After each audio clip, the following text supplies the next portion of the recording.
Happy Monday. Welcome, everyone. It's time for Verses. What about you? I am nursing a Thanksgiving hangover, and I still have leftovers. Today on the show, we're talking Moana 2, Wicked, Gladiator 2, and the Bafo box office this Thanksgiving Day weekend. We have an amazing Justice League, a Jedi Council, if you will, of pundits, critics, reviewers, and commentators. So let's get things started. I'm really tired right now. I don't know if I will make it through the show. I'm being serious now, but let's go.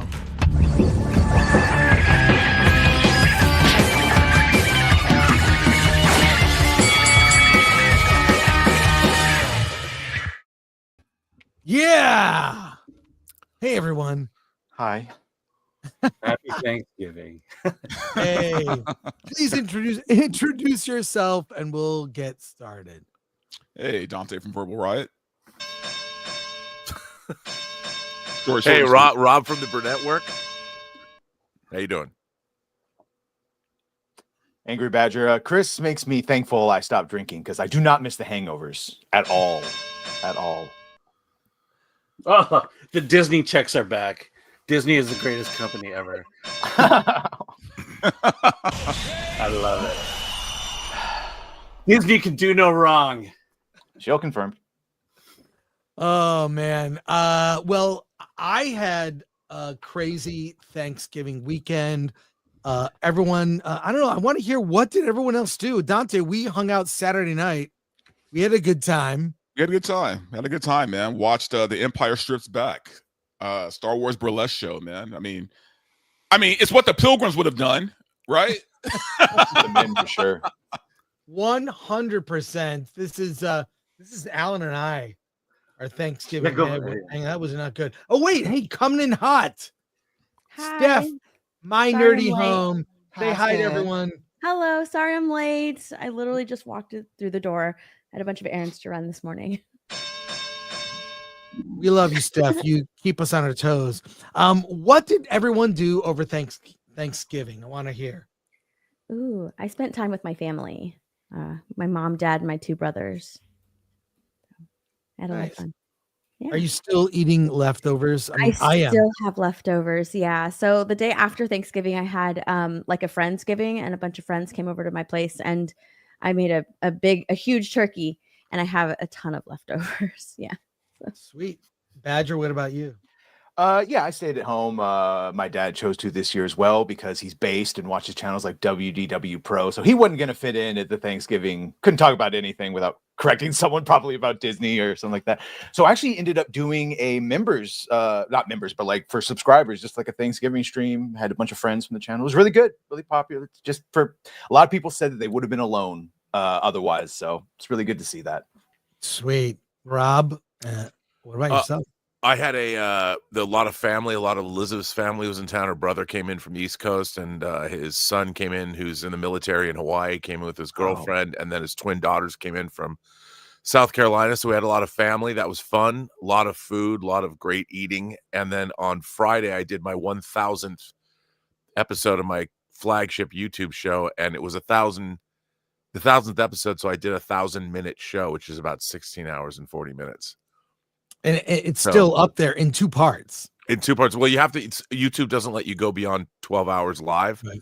So you had to split it. In half. That was fun, And then I've been working on. Hopefully, I'm going to have Act 1 of our audio drama, the first 3 episodes, ready to drop publicly, and I want to be able to send it to reviewers on Friday because we want to drop it on the following. The first 3 episodes take place before Christmas. So I want to, this thing I've been working on for 6 months. I want to get it out. I'll send it to you guys, hopefully to review if you feel it worthy. So I've been editing that as well. I am a backer, and I can't wait. And I think you were inspired by Wicked by breaking your live stream into 2 parts. Yes, yeah, and John Cho's actually going to direct my 2000th episode. In another 6 years. More singing though. Alan, what about you?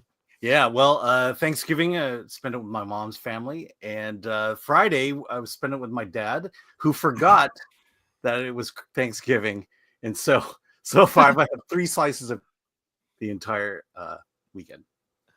So That's great. Yeah. Well, couple things before we get into our topics, and we'll start with box office. Alan, if you could get that ready. Yes. We do this once a year. It's our Black Friday sale, maybe Cyber Monday. Go to shop.filmthreat.com and you can, everything is 20% off site wide. Use the code FTBF20. The sale ends on December 6th, and that goes for everything. And we even brought back our Star Wars funeral for franchise shirts. We have our wicked awesome shirts. I know Alan got a pink shirt. I did. We've got Alan merchandise.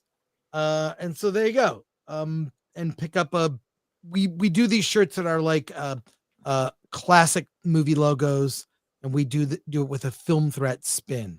I like the pint glasses and all of it. Our drinkware, which the pint glass, that's my favorite actually. I bought a couple of these. Use those last night, did you, or the night before? Yes, I've been using it.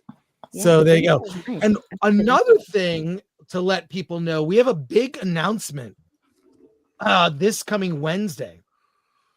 Our nominees for our event, Award This, will be announced on Wednesday. Tickets are now on sale. This is the only award show that I know where you can buy a ticket. And here it is. That's a temporary graphic with my face on there. I don't know what's going on with that. It is on Sunday, February 2nd. That's the weekend between, or like it's the weekend before the Super Bowl, at the Frida Cinema in Santa Ana, California. Link in the description. Alan will be there, and you're all invited. I can hook you up with tickets, but we are selling tickets. You get a gift bag. There are drinks. It's a whole step and repeat. Get photos on the red carpet. The filmmakers will be there. There's about 75 movies that are being nominated in 22 categories. And Rob, you actually went one year and won. We won. Yeah, I was going to say it's a blast. I mean, the filmmakers, I don't know if you remember, there was a really crazy filmmaker there who won. Yes. Yeah.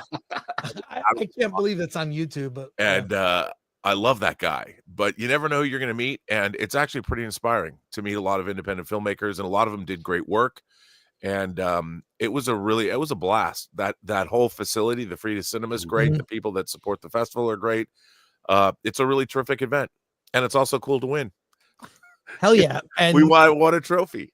We keep the tickets reasonably priced. You get drinks and a gift bag. It pays for itself. You hang out with other filmmakers. We have some special guests, celebrities, actors, and I have a comedian that will be hosting this year. So we're upping the ante. And for those that cannot go, the following week, we put it on YouTube to watch the show, but there's nothing like being there. And Alan Ng will be there as well. And he is not the comedian that is hosting, but Alan will be there. Yes, I've been there since the very beginning. Yes. On a sofa. And to be fair, Alan did have the best joke last year. At least to me, it made me laugh. So last year we had Lila Hart host the awards.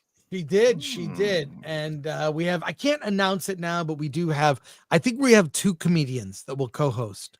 So if you are in Los Angeles area, pick up the tickets. You're paying for a party and you get a lot of free stuff. So please join us. Okay. Let's move on here. Our first topic, Alan, if you would bring up the box office. Steph, you did your part. You saw this like 7,000 times. Yeah. Wicked or Moana? Steph, you have been on no, it. no. You have been on it. Wicked. Yeah. And all that. And breaking news.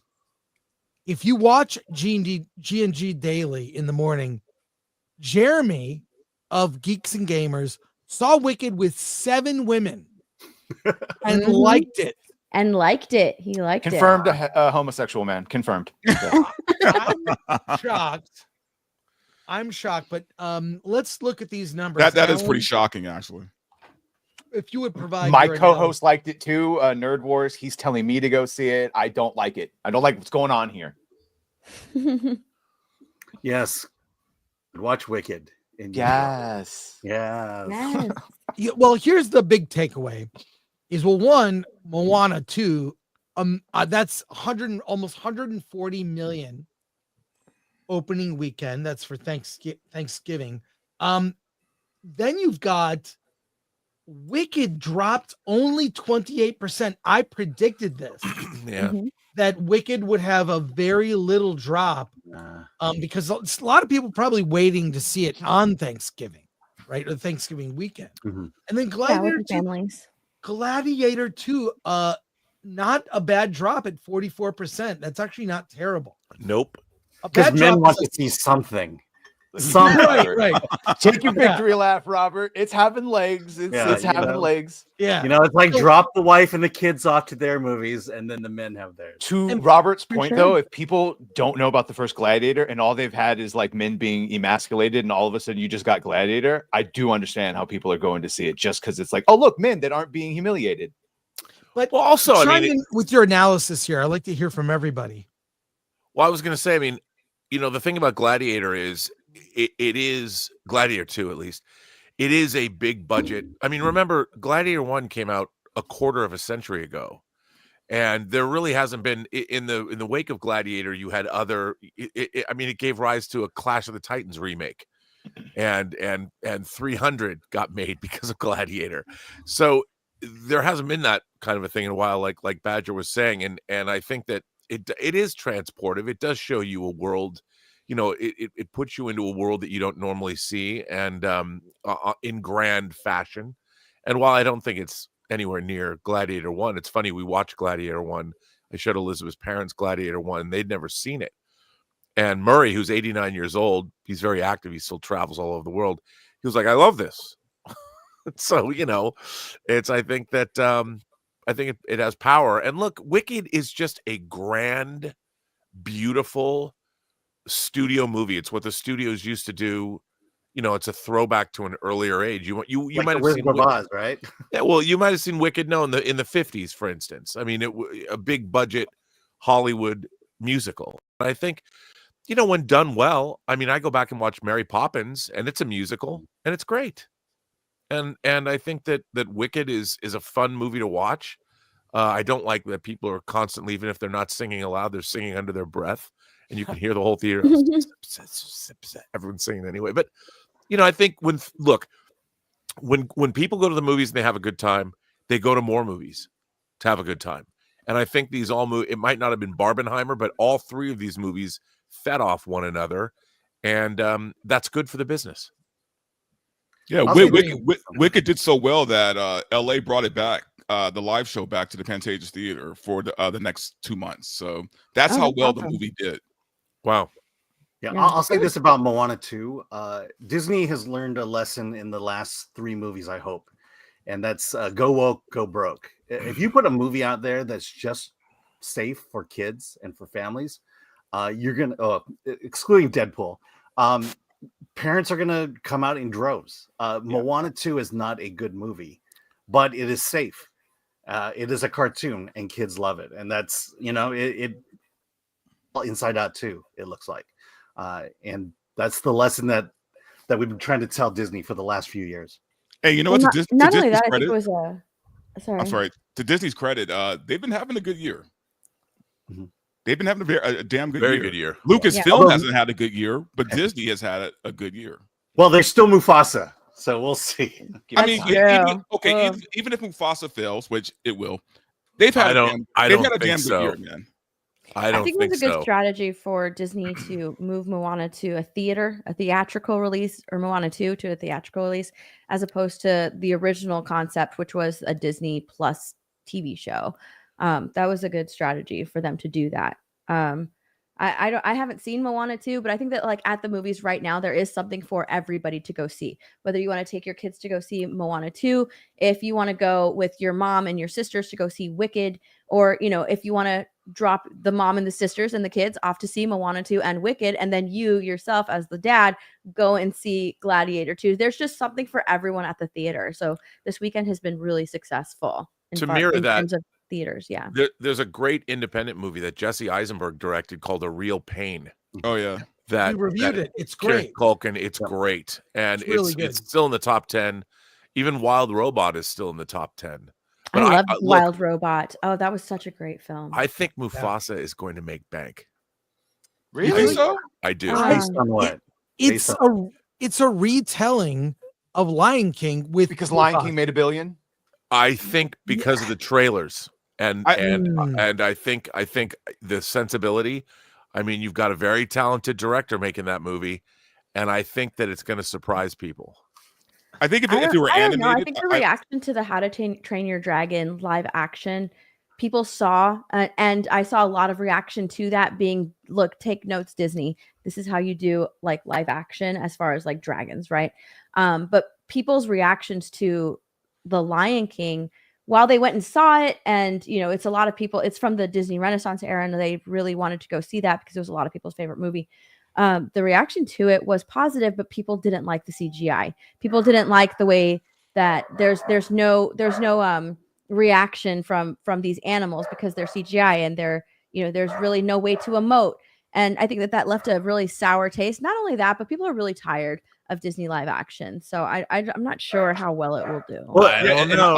I also think really quickly. I think, Rob, if it were animated, I would agree with you. If it were animated, but I think because of the way it is now, because of this live action thing, and not just live action, but this uncanny valley situation they got going on with this thing. It's not live action. It looks animated. That's what I'm saying. It's not. I just don't see it photorealistic. It's not.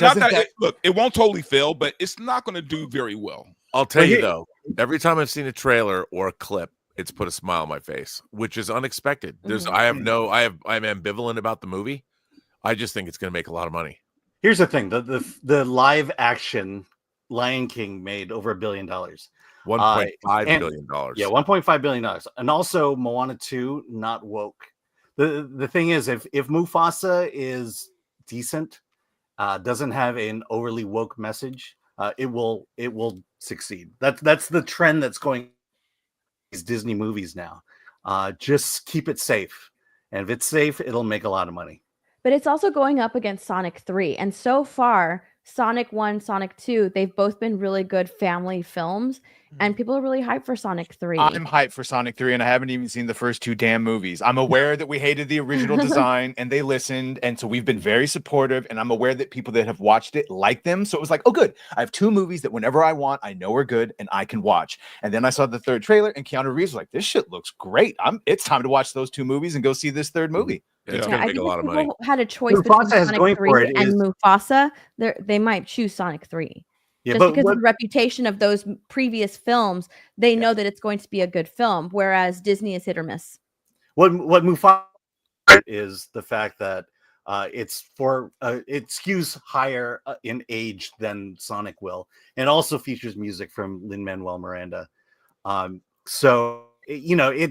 think there's a broad enough audience there for both to be able to dip. Plus, kids' tickets are half price anyway, so. I just like that the Detroit Lions has 2 players on the team nicknamed Sonic and Knuckles, and they let them wear shoes. No, I'm being serious. Look it up. Is Lin-Manuel Miranda still like the golden child right now? Like, can he do no wrong still? No, absolutely not. Come on, man. After this Warriors concept album, come on, Verbal. Oh no! I'm not saying I don't like him. What I'm saying is he doesn't have the heat on him that he had before. No. Yeah. I'm just wondering how much his songs in a Mufasa that doesn't have Simba and all the normal stuff, and I don't know. Well, the way he works is if he has time to develop a song, the songs are generally great. If he's rushed, they're generally not. And early tracking on both of those movies has Mufasa at 50 million and Sonic at 55, and I think those are woefully underestimated. Yeah, both especially for Christmas weekend as well. Now, Alan, you mentioned, Moana 2 won the box office, no surprise, and Disney Plus. People rewatching Moana on Disney Plus. If you could blow that up. Yeah. It's insane. What people don't realize And we will talk. I have seen the first 3 episodes of Skeleton Crew. I think it premieres tonight. They're Today. doing is it Good tonight? Two Yeah, episode yeah. premiere. Today. Really? Okay. Okay. They changed it. I've seen it. It's not terrible. I'm telling you, It's very I'm Goonies. telling you, it's going to be Disney- not terrible. We'll talk about it Wednesday The because directors are amazing for the episodes. And so I I'll would tell you, imagine. I'll tell you this quick preview of Skeleton Crew. It's the effects unbelievable. Jude It's Law. the best look. It's the best looking Star Wars anything they've made since the beginning. It's very different, Yeah. but feels Star Wars. Yeah, since Mando, it feels Star Wars. It's very different. It is for kids, but it knows its audience. There's only one cringe thing in episode 3, which we'll get into. Alan, have you gotten to episode? Yeah, 3 I've seen them, and I agree with you. It's for kids. It's for and kids. it is good looking. It nails it. It nails it. We'll see where it goes. And Jude Law is very good. Actually, It nails it for a kid show. Let's it nails it for a kid show. There's one thing I'll give you a tease. We'll talk Wednesday about it because our audience doesn't care all that much. But there's a scene where you meet the parents of all the children that have disappeared on the ship, and there's one character that has 2 moms. Of course. So get ready. Disney cannot resist. Can't They help it. gotta Well, push Lucasfilm the can't 2 resist. mom Yeah, thing. I was gonna say Disney Star Wars can't resist. Lucasfilm Kathy and can't Lucasfilm resist. can't Yes. resist. But remember, Bob Iger said it's not politics. This is just the right side of history, so it doesn't count as them putting in politics. You bigot. All right, remember that. Do better, Right. Chris. We also have to remember Lucasfilm is its own island Yes. when it comes to Right. Disney. So I mean, they're going to do what they want. Can she Alan, retire now? I don't know. I hope so. I heard. I saw a headline that she was retiring. Yeah. Yeah. So Alan, if you would explain this. This is from Samba TV. It just basically says, "Move over, Wicked." While Moana 2 crushed it at the box office, the original Moana made waves in streaming too. Viewership soared by 487% in the 10 days leading up to the sequel's debut, with 2.7 million U.S. households tuning in between November 22nd and December 1st, compared to just 460,000 in November 8th to 18th. Did you rewatch it, diving into the sequel? So it's just saying that Disney Plus generally gets 460,000 viewers, households watching every month, and that has jumped to 2.7 million, which is incredible. Wow. It's amazing. Crazy. Yeah. All right. Switching gears. We've got a whole lot of news stories here. So we're going to switch gears here with this. The Wicked soundtrack. I know, Alan, you're all on top. Alan and Steph, all on top of Wicked news. Wicked soundtrack is the #1 best-selling vinyl. It's crazy.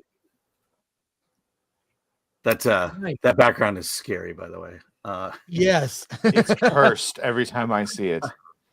All right. So yeah, the Wicked soundtrack vinyl is a #1 bestseller following blockbuster film release. There it is. Double album.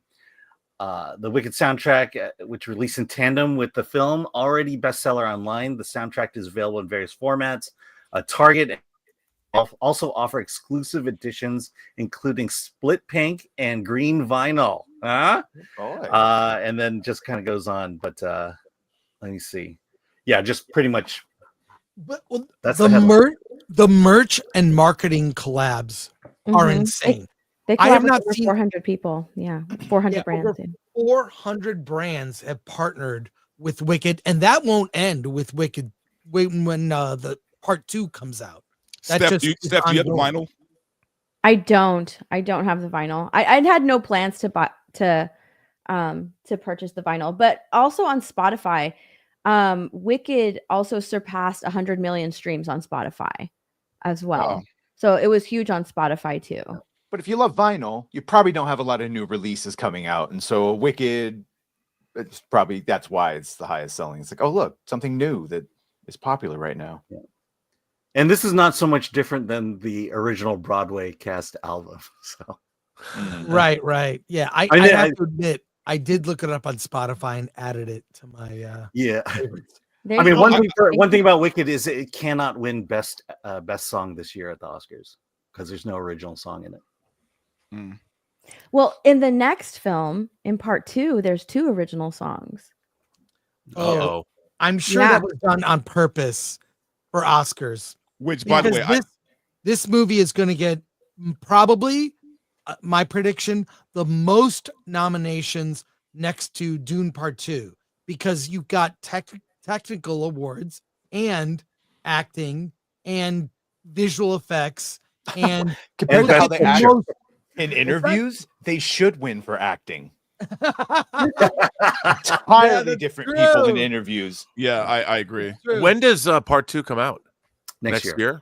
Next Same year. time, holiday. Yeah, they shot both back. They shot it back to back, so they release it. Yeah. Yeah, a I year just apart. would assume. I mean, the post production's got to be enormous. On this. Also, I got to say, I can't wait for part 2 just because everyone's feeling all good about, you know, this movie, man. Part 2 is dark, guys. Like the second half of this is going to be, it's not a feel good movie at all. It's dark as shit. So, but I'll say this: John M. Chu really brought out the darkness in this first half as well. And yeah, well, I'm excited to see they hinted it, right? But the second half much is more going than to the be play. A lot Have more. you seen the thing where the actress who plays Nessa is being harassed? Because I don't think people realize that she's really in a wheelchair. And so when you make jokes directed at the character who's in a wheelchair, it applies to the actress who's in one. And I think they're confusing that, you know. I like her. Wait, what are they saying about her? Steph, is it in your feed? Yeah, I have it. Okay, cool. Some low-hanging fruit jokes that you would make about people in wheelchairs if they said something you didn't like or something.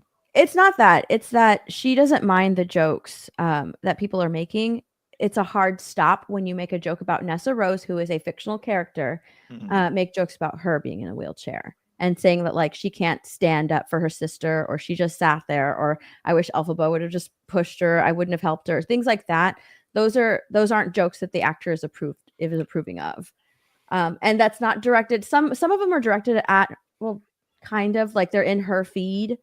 But she's just like, I don't like these. And she actually this is pulled from TikTok, and on TikTok she is sort of scolding you for making but the jokes are about the character though, right? Yes, they're about the character. Yeah. She should either not pay. Look, I get death threats, so she should either not pay attention, right? Like we all, or I mean, it is what it is. People are going to be horrible, and people are going to misconstrue. But they're not even making jokes about her. They're making it about the character she's playing.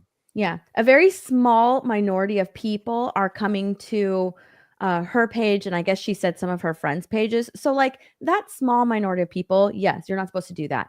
But the jokes aren't being, the majority of the jokes that I've seen, at least, aren't being directed at her. It's directed at Nessa Rose, the character that she's playing. So this is a Rose Tico thing all over again, right? Yeah, pretty much. Let's this is from Steph's X feed at My Nerdy Home. You need to follow her. She's on top of all of it. And here's a video. We'll play a little bit. It's like 4 minutes, a little long, but we'll play some of this from the actress herself. But these are some of the memes that have been posted. So I think the actress did a really good job, and her fate in part 2, I think people are gonna, I'm not going to say anything. That might be changed, by the way. If you've seen one of her interviews, I'll send it to you. No. Yeah. What? Really? How can they? No, I actually think it's perfect, but oh man. Okay, well, let's watch this here. Hey, it's basically been a week since Wicked came out. Exciting. I've loved seeing people's reactions. All the love for the movie. I mean, I'm a fan, obviously. But there's something that's made me a bit uncomfortable. And as somebody who's disabled with the platform, I just wanted to talk about it really quick. Starting off by saying 2 things. I have my laptop here. By the way, I'm reading my thoughts because I get scatterbrained. And if I don't have my thoughts on a paper, anyways, it is absolutely okay to not like a fictional character. I am going to be admitting my bias in the way that I have a lot of different feelings on Nessa than a lot of you do, and that's totally fine. I think Nessa's complex, but that's the beauty of art and Wicked. These characters and the movie wouldn't be what it was if there weren't different opinions on the characters and who's truly Wicked or not, and not liking Nessa herself is okay. Because she is fictional. That's totally fine. Number 2, I am a deeply unserious person. I love a little jokey joke. The house jokes, silly, goofy, harmless, because the basis of the joke is fictional. Jokes about Nessa's actions or personality, silly, goofy, because she herself is fictional. That being said, and if you are looking for the comments in my comment section, I've attempted anyways to delete most of them. Aggressive comments and jokes about Nessa's disability itself is deeply uncomfortable because disability is not fictional. At the end of the day, me, Marissa, is the person that is still disabled and in a wheelchair. And so it is simply a low hanging fruit that too many of you are comfortable taking. Before even being cast in Wicked, I had received comments just as me, as Marissa, not Nessa, around the around the words of stand up for yourself. I guess you can't stand him, etc.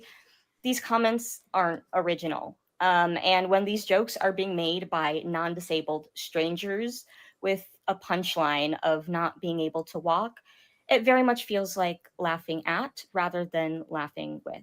And I'm literally shaking a little bit. The most frustrating part about all of this is how scared I am to even post/talk about this, which is also the bigger reason as to why I'm making this video in the first place.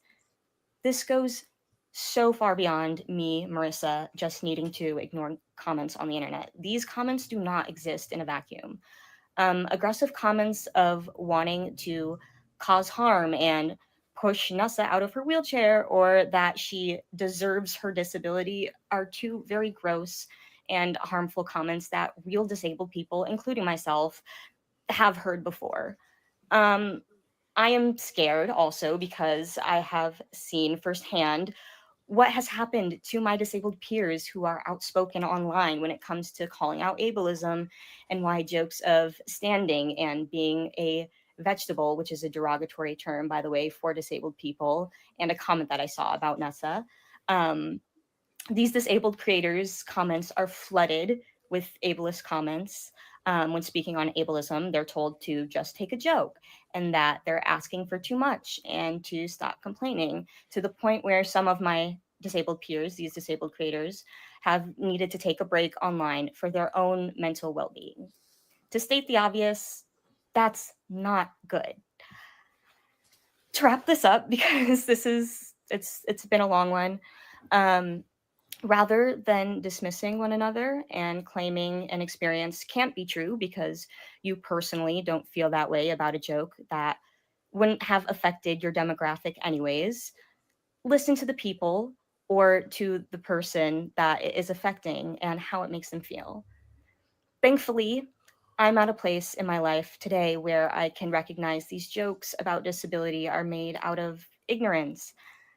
I couldn't say the same about Marissa 10 years ago, and it would have affected younger me a lot more. And I'm worried that a younger version of myself is somewhere on the internet and is harmed by these comments. And I'm not claiming to speak for the whole disabled community when I'm saying this, and I'm not trying to, but I do know and have seen, not in this specific instance, but similar comments be made on my disabled peers and disabled creators' videos to the point where, again, it runs them off the internet. That's not good.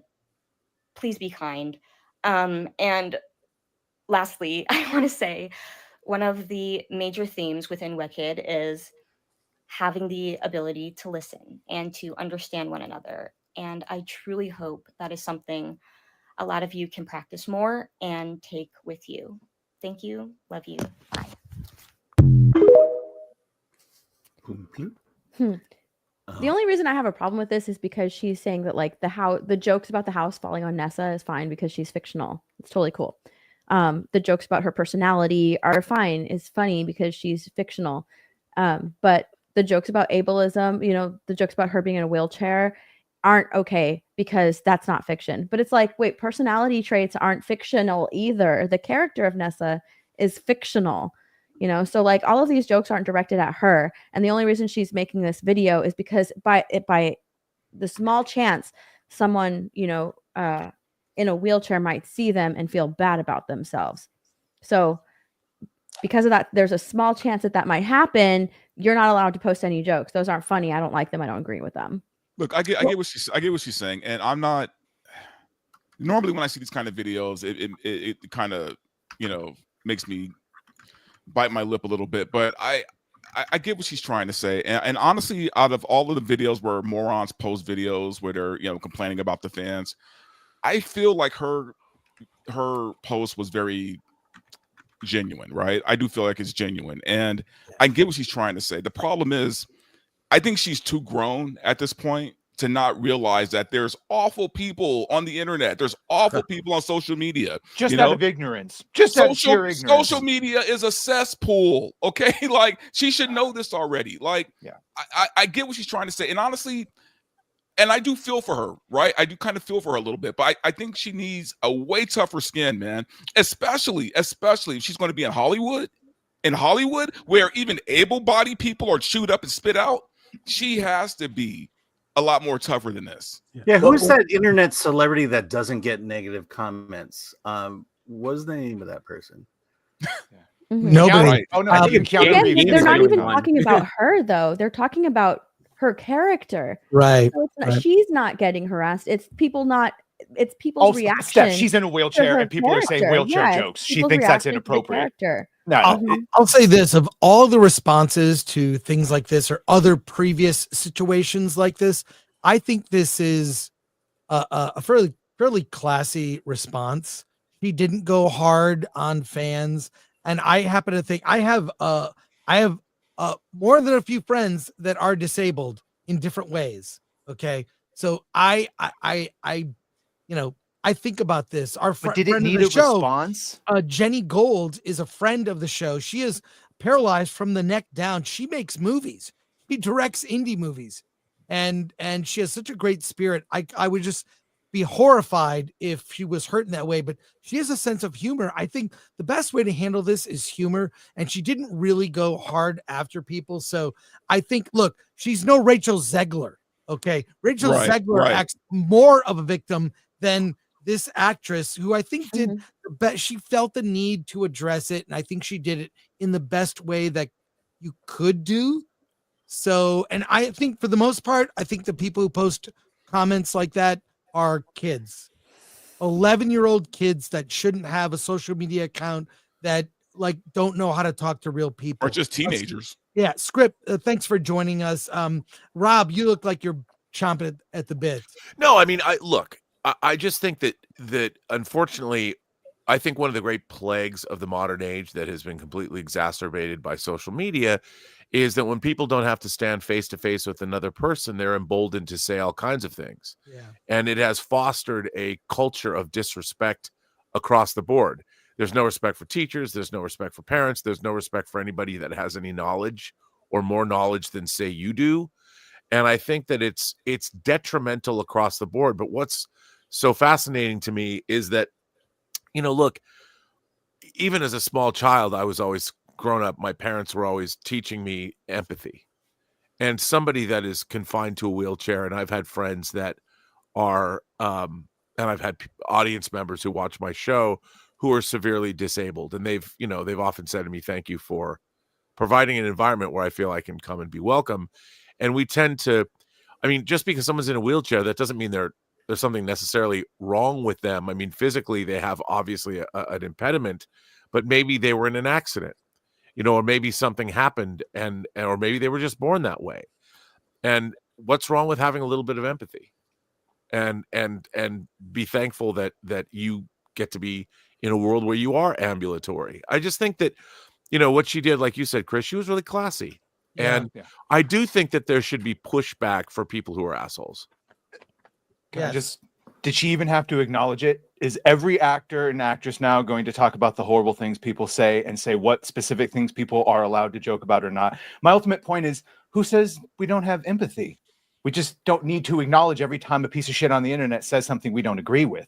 If I had never heard this story, I would know none of this was going on. It's this to me is almost just, might as well just come out ahead of like Riva does with Lucasfilm and say that, hey, people online are going to say things that are bad and just paint the whole internet as people are saying. No, bad people say bad things. That's not the fans. It's just what happens in every bit of, and you are right, Rob. It is across the board. People say things that they would never say to your face. Yeah. But 20 years ago, I didn't hear celebrities talking about the mean emails they got, or before that, you know what I'm saying? It's just ignore those people. Yeah, that's the thing. I mean, as someone who has been online from the beginning, and was on, look, I had a TV career, whatever. You wouldn't believe the shit people would say. I had one guy who started an email account called Chris Gore is fat at hotmail.com. And I remember I got this like a series of, so I've been harassed and I've learned ignore it. Set phasers to ignore, and or what I used to do, I don't do this anymore, but I would quote tweet the person and just with a snarky response and then let my people in the comments like go after them. But that's not a good idea either. I just ignore. And when you ignore it, then people just stop.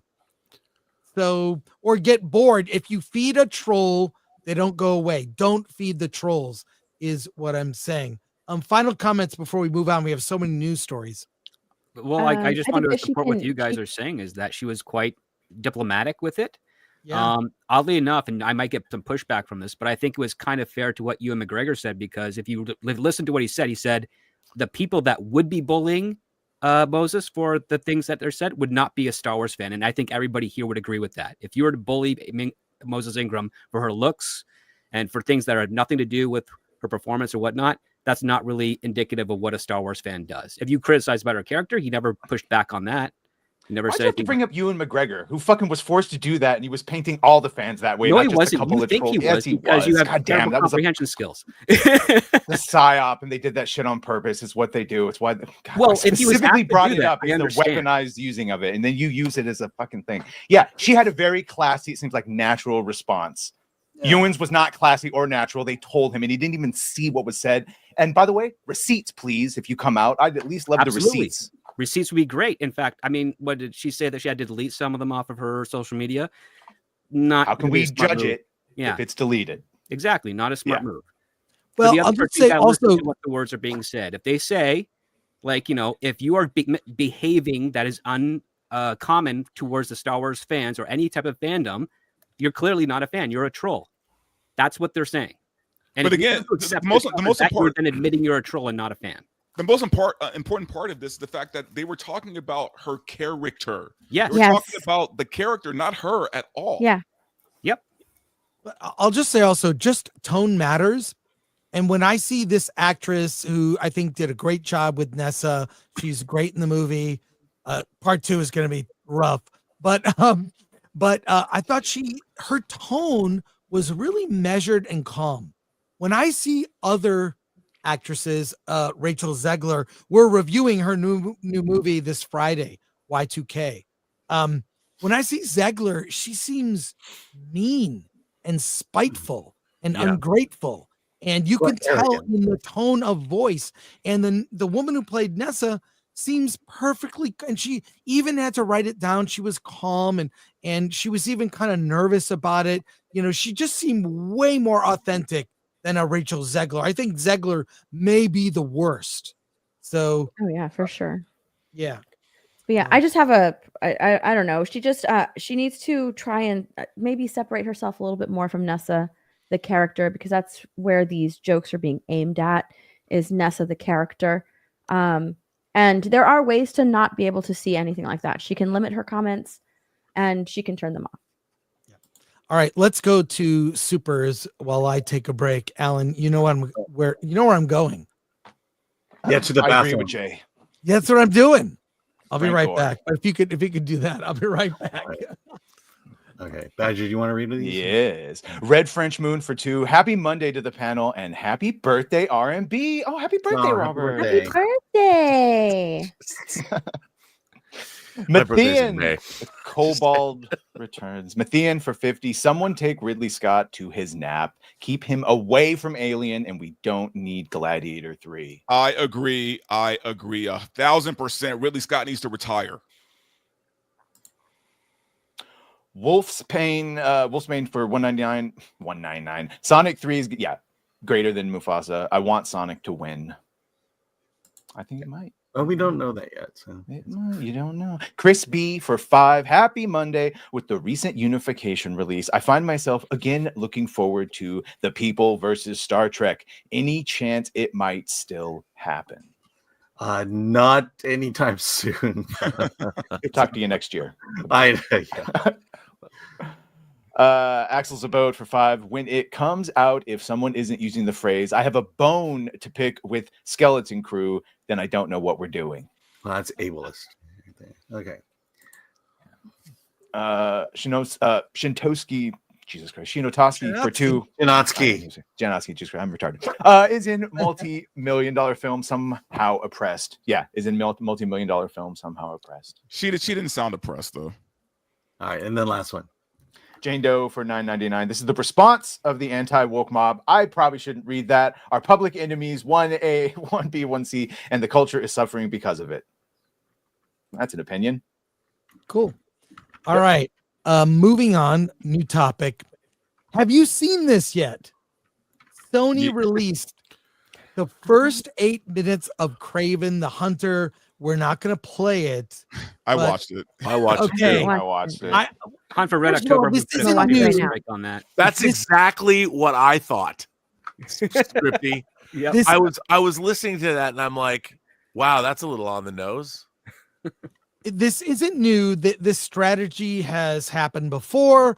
What I like about this is I can go to the movie 8 minutes late now. So that's a plus. But for those that watch this, what do you think? I think what we saw was a very desperate move by Sony. I don't understand the logic of dropping this 8 minutes. I will say this though, man. I think if this were not titled Kraven the Hunter, it looks like it could be just a brain dead, action movie that you could watch on streaming at home, in your sweats and a beer. Not something I would go to the theater and drop $20 for. But I question the logic of them dropping this 8 minute preview. Dante, this is the one that they said is going to make up for all the other failed Sony movies. And then, Chris, I saw this. I was like, oh, 8 minutes. This must be really good. This is going to sell me. And the whole time, the only thing I thought during this opening was, damn, I wish he had played in Gladiator 2 instead of Paul Mescal, Aaron Taylor Johnson. It probably would have been a far better. But no, I am not excited about this at all. I don't know why they chose to do this. I thought Ryan Gosling did a great stunt work here for Aaron Taylor Johnson. I thought it was real good stunt, man. He did from the Fall Guy. I don't know why they chose to show this. I mean, it was such a guy goes and infiltrates a Soviet gulag to kill a dude. Isn't that Mission Impossible? But just like he was extracting someone. Yeah, and well, it's true. And I was watching this, first of all, playing the national anthem, the Russian national anthem, in case you didn't know where we were.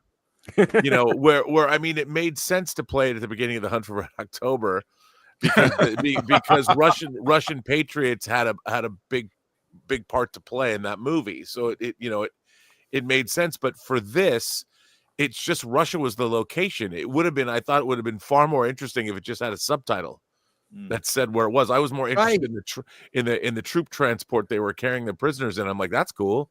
I wonder if that's real. But watching this whole thing, it wasn't exactly a spectacular scene because we've seen the trailer. So it wasn't, it was some atypical setup, and it wasn't if you want to do a Bond opening, do a Bond opening. This was fairly lackluster. I mean, so it tells you that it's a comic book adaptation that's R-rated because it's got gore in it. But it didn't have anything interesting to show us. It was really kind of a boring scene.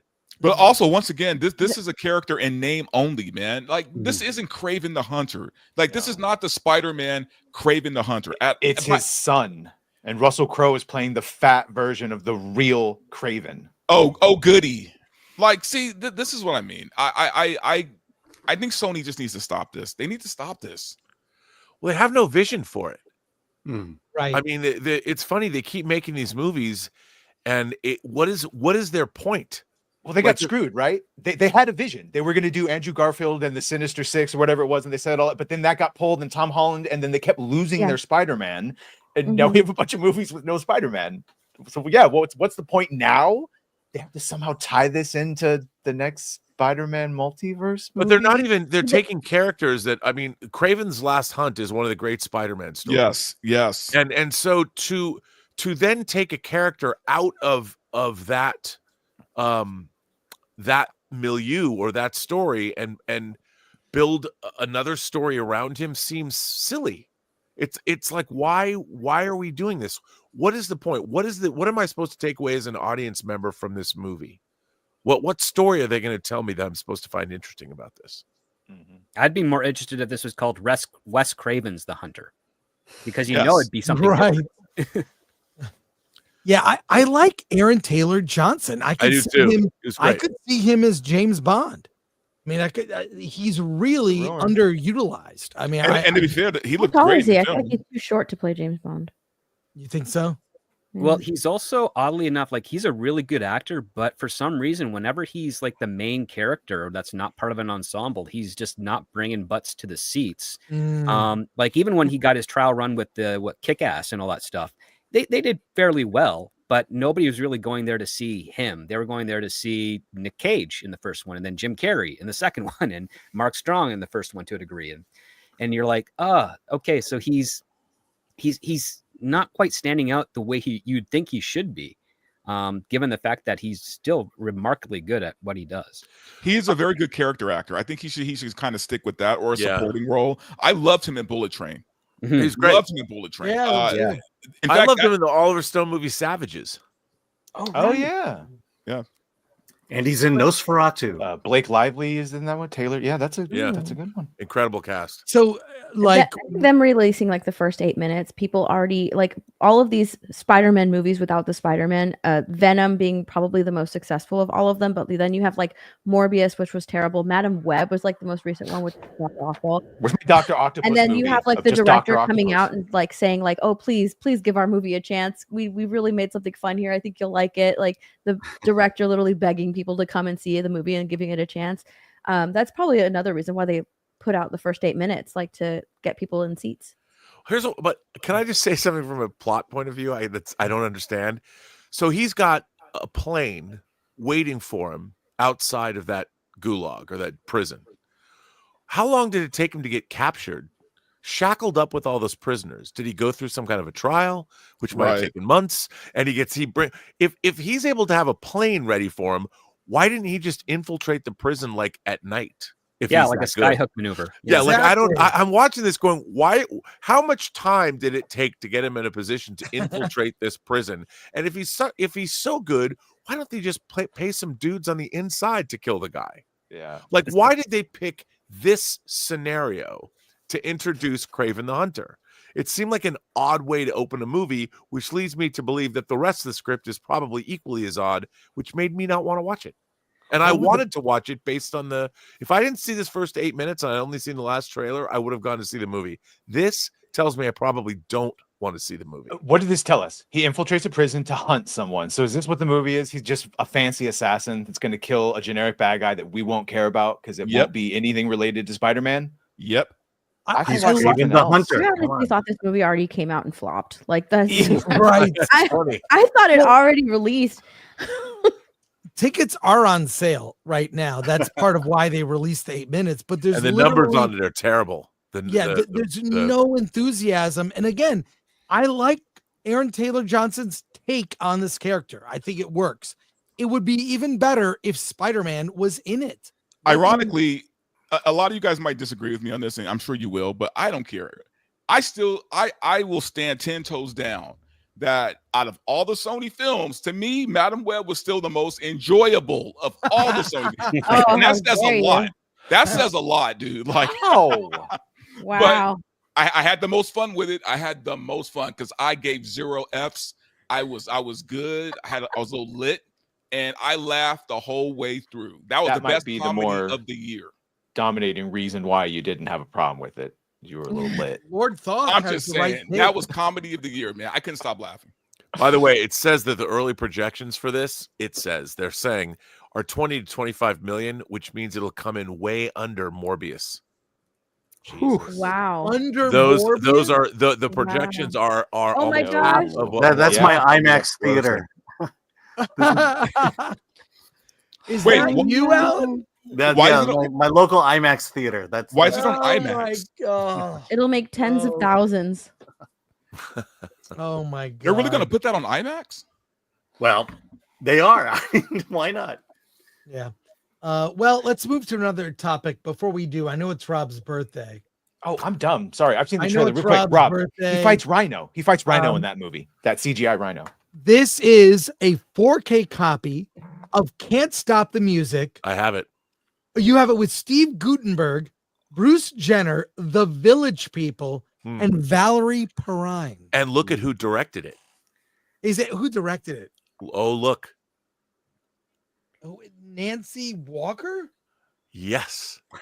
Do you remember Nancy Walker No. from a TV He's like a show? Love Boat comedian. Wait, Dude. what? Dude. I Oh, can't believe yes. I have this. Yes. Oh, Yeah, yes. she was on the Muppet Show, by the way. Oh my god. Anyways, I thought Rob would appreciate that. Oh, dude, Kino Lorber is putting out the most incredible array of 4K discs you can possibly imagine. It's crazy. That's just one of them. I've been getting a lot of stupid stuff. Okay, for those who have seen Moana 2, real quick, just want to, the number one movie at the box office. I did not like it. It's a far inferior film to the first movie. It's not even a movie.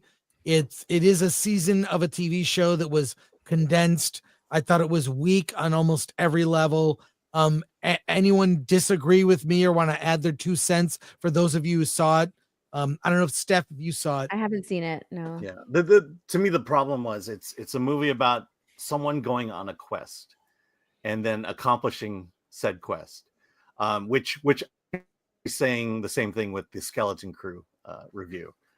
It's an adventure. People going was there like a big song in this one at least, or in Skeleton Crew? No, in Moana. In Moana, I mean, there's music in it. There's a lot of songs, but all of them forgettable. But none like the first movie. Not like the first one. I mean, look, Right. when Dwayne Johnson sings the "You're Welcome" song, people remember it. They walk out of the theater singing, having heard it for the first time. Or the song This that one she has none of sang that. on the water or whatever. Yeah. The Academy nominated song. People remember it. This one, I couldn't tell you a single song. And the songs are, hey, it's about something. The song, I'm Back is about Moana going back. I mean, So that's was the this depth of the sequel song. kind of like along the lines of back in the day, like when The Little Mermaid came out and The Lion King, and then a few years later they had all these straight to video sequels that came out? What is it like that? It's like that, except the animation quality is incredible compared to those direct-to-video sequels. Right. It is better. Even the though it was animation made is in a better. different animation studio, because wasn't it made in Canada because it wasn't supposed to be a TV show? Yeah, I mean the thing was Disney had a movie in the works and they canceled it, and they scrambled then to turn the Moana television show into Moana 2. Well, that's the quick history of it. Alan, you did a whole article on that movie. On the untitled movie that didn't come out. Right. Yeah. Yeah, because they got very far into the process, and I think the death of Wish kind of killed that project in the sense of they need a hit, and they can't rely on there are rumors. I don't know exactly why it was canceled, but there are some woke rumors, some behind the scene rumors that have gone on, and I think Disney just pulled the plug and went with, hey, Moana. Is this the Iranian one that you were talking about?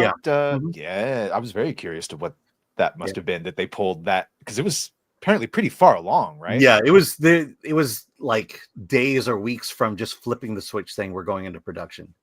Wow. They didn't pull the switch. So what you're saying though is Disney made the right gamble. Yep. Well, yeah, I mean, as bad as Moana 2 is, apparently parents don't care about quality of story. Parents don't care about stories that the hero's journey or stories that inspire. They just care that their kid's favorite princess Moana gets a new sequel. But you know what though? If the kids liked it, then they succeeded, right? Yeah, if they're going to make a major profit, it was a success. No matter what critics say, no matter what we say. Well, yeah, 200 million over the weekend. That's pretty damn good, man. Yeah. And it just shows you our influence. We haven't done. Well, I think the thing that will hurt it in the end, this is for little kids. Like I said, single digit aged. You know, anything over 11 or 12, they'll be bored. It really is for little kids. But that is a viable market. Yeah, it is viable and market. It's showing that Disney is going to make a lot of market. Which if it's for little kids, Chris, it's also for their parents because the parents have to exactly right. Yeah. So there you go. All right, moving on, and related to this, Hollywood's addiction to sequels is cannibalizing its future. I'll share a story here from Variety, and this is a topic worth talking about here. If Badger, maybe you can read the. Sure. Is Hollywood's addiction to sequels cannibalizing its future? The top 10 grossing movies of this year are all sequels. They're now sustaining the industry, but they're in danger of consuming. So let me scroll down here. This is from Variety by Owen Gleiberman. Owen Gleiberman from EW, old EW days. I like Owen. And I'd say one thing we've seen is a lot of executives my age and older that feel stuck because the people that should be retiring and hand over the reins aren't retiring. And the people that are saying that are the ones that would be likely to take a chance on new things, but instead sequels. The other day, as I was looking up a data point on boxofficemojo.com, I noticed something that shocked me. The top 10 grossing movies of 2024 from Inside Out 2 to Kingdom of the Planet of the Apes are all sequels. Every goddamn one of them. Wicked and Moana 2 will soon break into the top 10. And though Wicked isn't technically a sequel, when you consider how many people have seen the original Broadway show, the truth is that the movie version is as much of a sequel as any. It's a kind of the same but also different follow-up to a gargantuan known quantity. It's all part of the deja vu entertainment culture. Reason I was shocked by the fact that I could be shocked by this is that Hollywood has been famously awash in sequels since the dawn of the Reagan era, making jokes about the creative bankruptcy of films with Roman numerals after their title was a wrung-out cliche by 1985. Oh, my birth year. Back then, a sequel rarely lived up to the original, from Staying Alive to Fletch Lives, from Beverly Hills. I love Staying Alive. I love Staying Alive. All right. By the way, I have that on 4K too. Come on, man. Frank Stallone? Come on. Yeah. Frank Stallone. Finola Hughes, man. Come on. I don't Oh my God. Are we going to defend Poltergeist too, though? I don't think so. Almost all of them were tacky cash grabs, yet once in a while you'd see a worthy one. Yes, Alien, Star Trek 2, Terminator 2. Go on. Now, of course, they tend to be much better. In our time, the definition of a sequel, the way the audience thinks of them, has fundamentally changed. Good, bad, or indifferent, they're no longer automatically chintzy rehashes. They are often part of a franchise empire. And even when they tend to be marketed by a certain ambition, an impulse to aim higher and spin themselves less cynically than the old ones did. The old sequels did, yeah. Top 10 movies of 2024 offer a perfect snapshot of that. Inside Out 2, the top grossing movie of the year, is an enchantingly awesome sequel to the last great original Pixar film. Deadpool and Wolverine is a nasty, spectacular, quip-laden fun, far better than Deadpool 2. Despicable Me 4 is arguably the best entry in the series since the original. Beetlejuice is a piece of gothic prankster fan service, but on that level, it delivers. Dune Part 2 is, in the eyes of Dune heads, is superior to Dune. I mean, that's a weird one because that's like one movie, but I'm allergic to all Dune films, but whatever. Twisters isn't nearly as good as Twister, but it's good enough to get by. Godzilla x Kong, The New Empire is meh. Kung Fu Panda 4 is meh. Bad Boys Ride or Die throws off surprisingly sparks of witty energy, and the human-free prequel Kingdom of the Planet of the Apes proved to be one of the most captivating entries in the series. Hollywood sequel culture, in other words, is in reasonably healthy creative shape. And given how much it's now dominating commercially in an industry that's existentially threatened enough to need every theatrical hit it can get, no one in their right mind would dispute the need to make these films. Sequels are luring people into the theaters in a way that the most acclaimed movies of the year, from Honora to Conclave, are not. Where would the current landscape be without them? Is this where we say that they could have done new movies without a bunch of agenda and it would have done good? Right. Or... Let's pause for a sec. We'll Thank you. finish reading it, but I'd like to hear your thoughts on what we just heard here. Well, first of all, Bad Boys Ride or Die was a damn good movie. I had a good time with it. It was fun. Yeah. But I agree with everything he's saying for the most part, though. Yeah. All right. Anyone else want to chime in? Well, it just shows a lack of. It was. There was an actor on Hot Ones who spoke about that, saying that Hollywood is afraid to take a chance. It was Matt Damon. It was Matt Damon. Matt Damon. Yeah. About the loss of DVD sales, that you could take a chance because you'd make it back up with DVD sales. And yeah, this is what Ben Affleck is saying they could make up with AI, where you don't like the movie? You want to put yourself in the movie? Go ahead. But that would be a replacement of the DVD sales they lost. Yeah, they're saying that like they're afraid to take a chance on originality. So the future of Hollywood right now is anything that is attached to a franchise.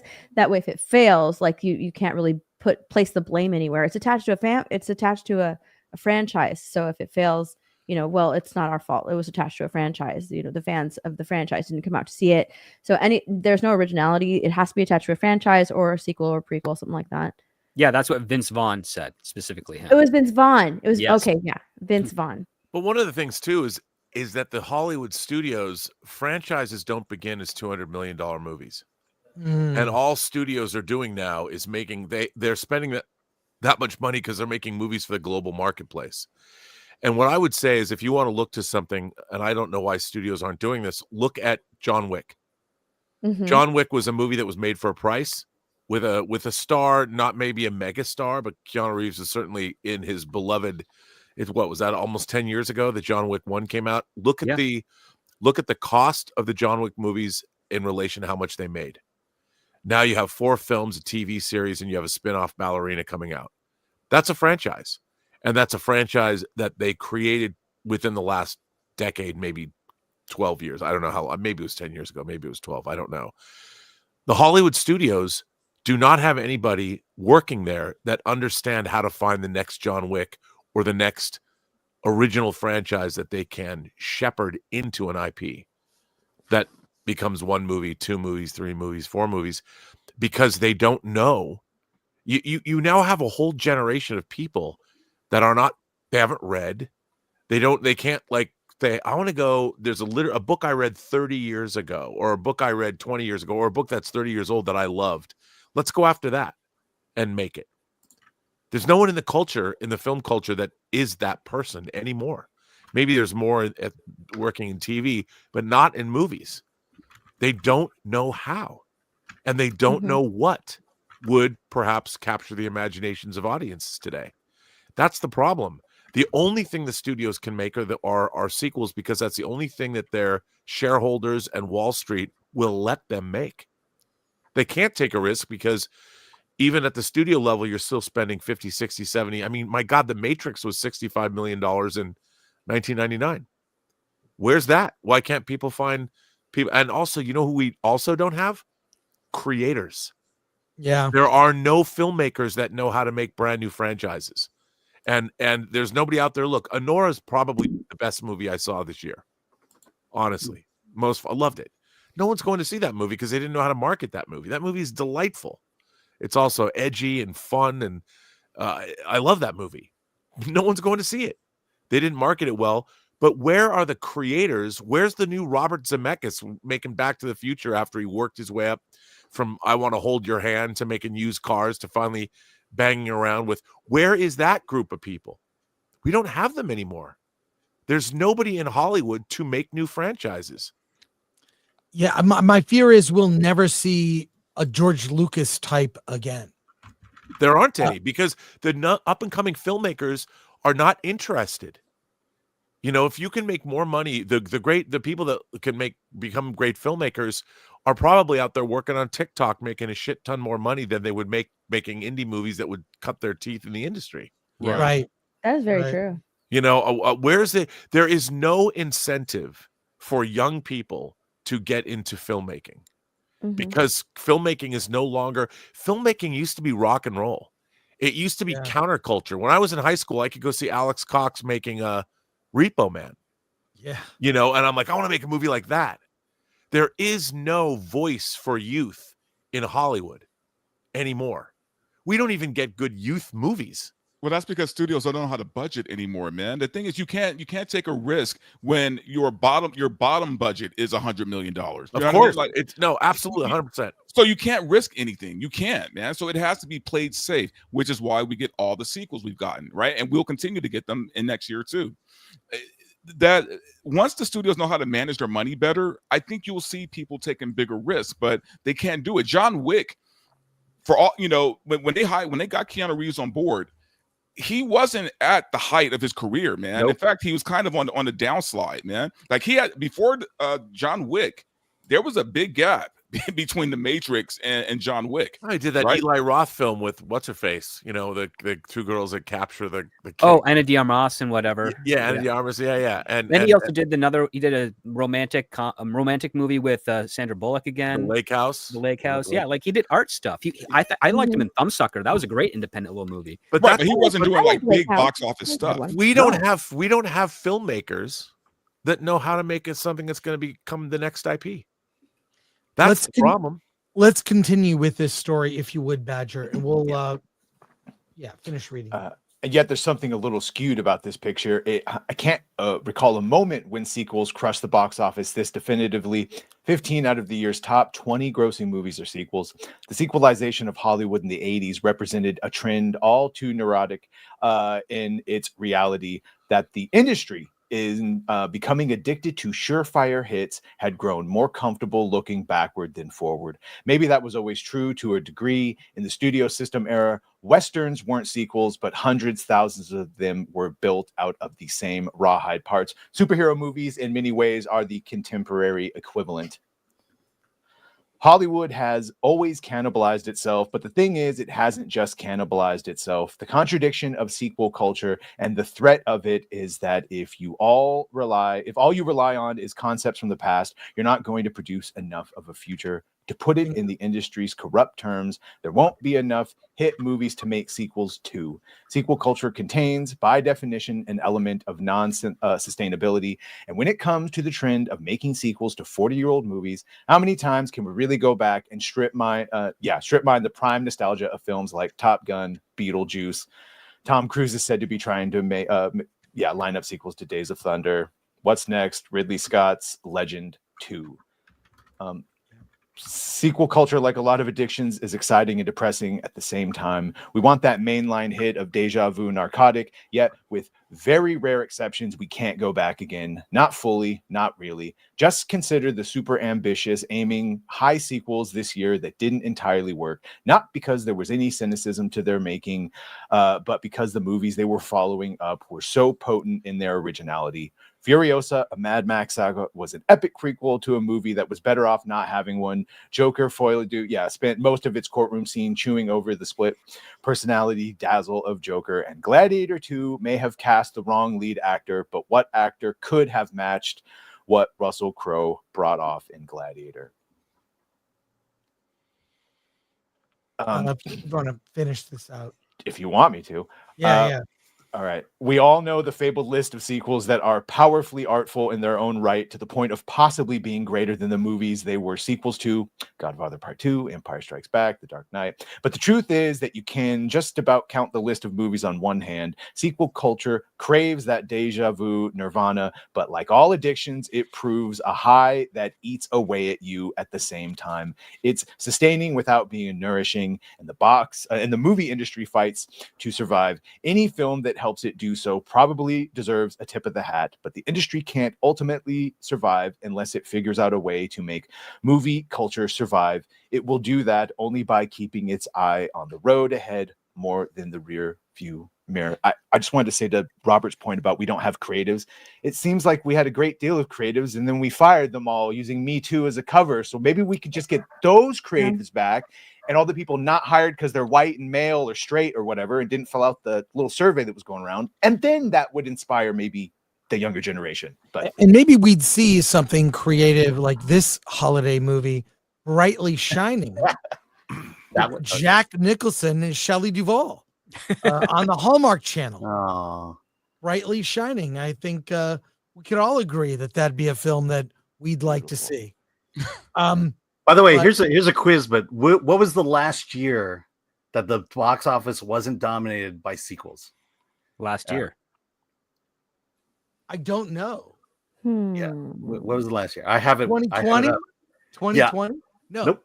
Tell us, Alan. Last year had some original films, didn't it? That were Some, pretty but I'm saying dominated. not dominated. Dominated at the box Oh, office. Alan, tell Okay, us. here it was the year. It was the year 2000.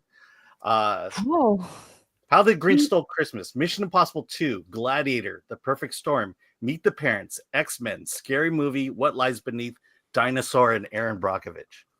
Wow. Well, One. Very few of those would get made by studios today. Yep. And look, how many of these got sequels? Meet the Parents got sequels, X-Men, Scary Movie, Theater.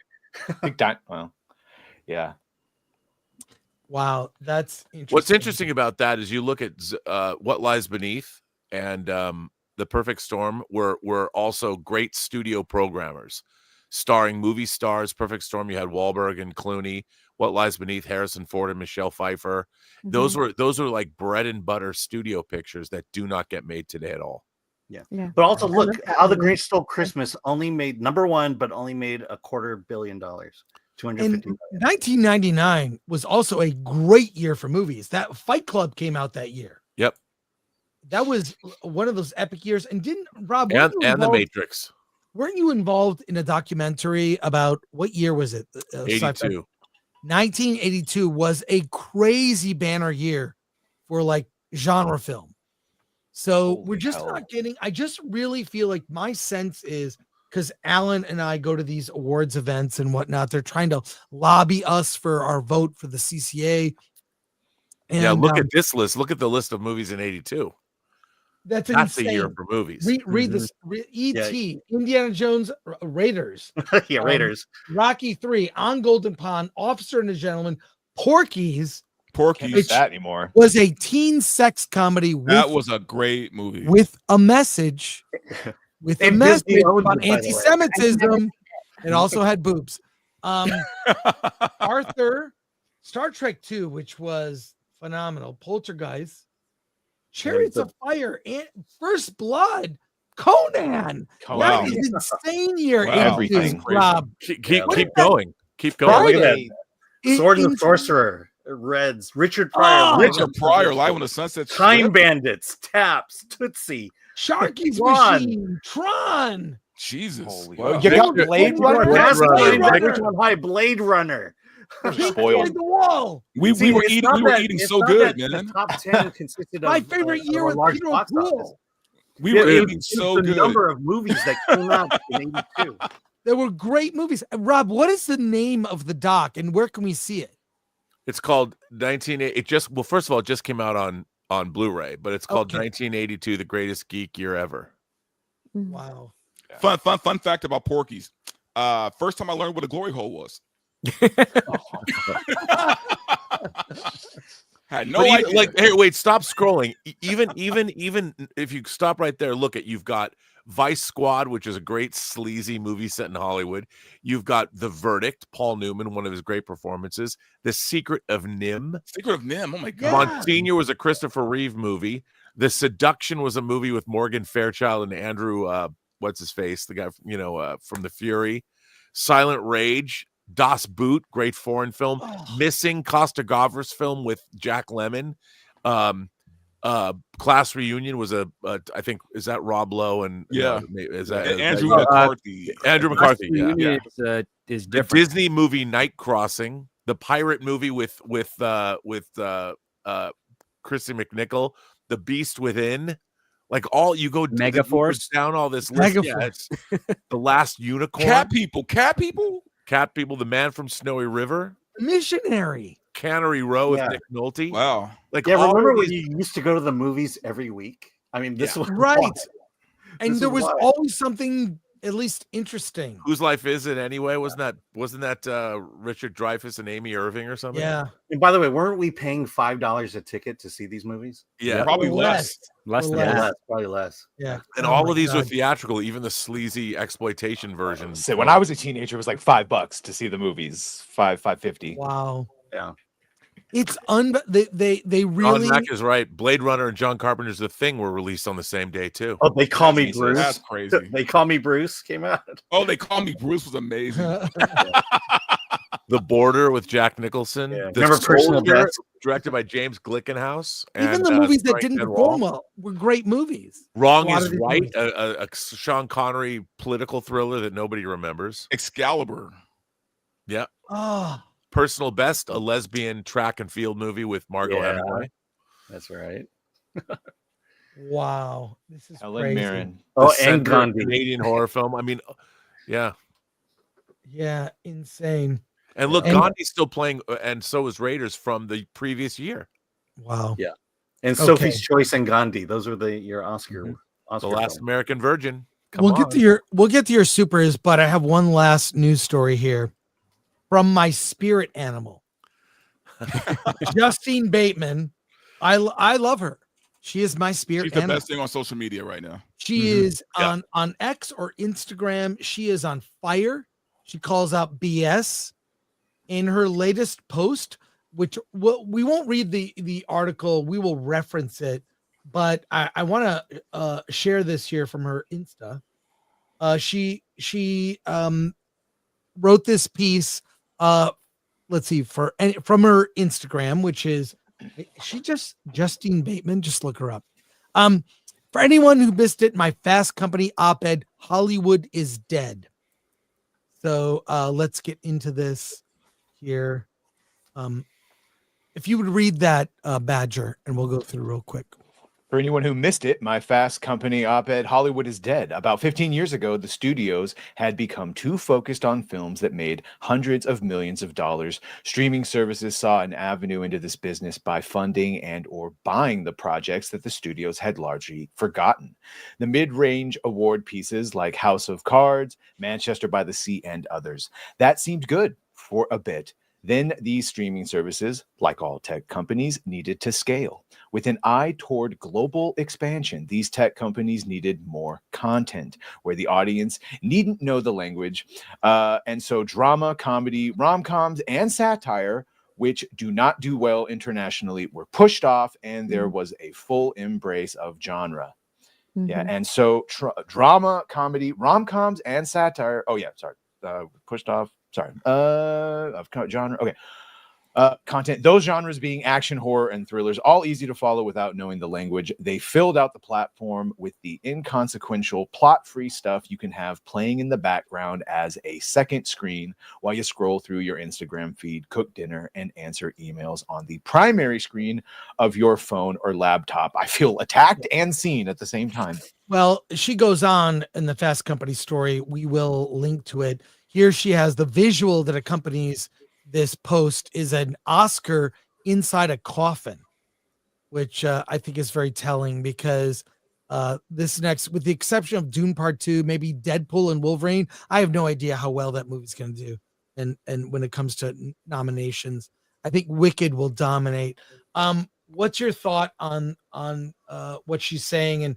And she has so many great thoughts. Just follow her on X and Instagram. So love to hear what you guys think. Well, it's weird that she said that Hollywood's focused on making, millions of dollars when it seems like for the past 5 years, they've gone out of their way not to make money.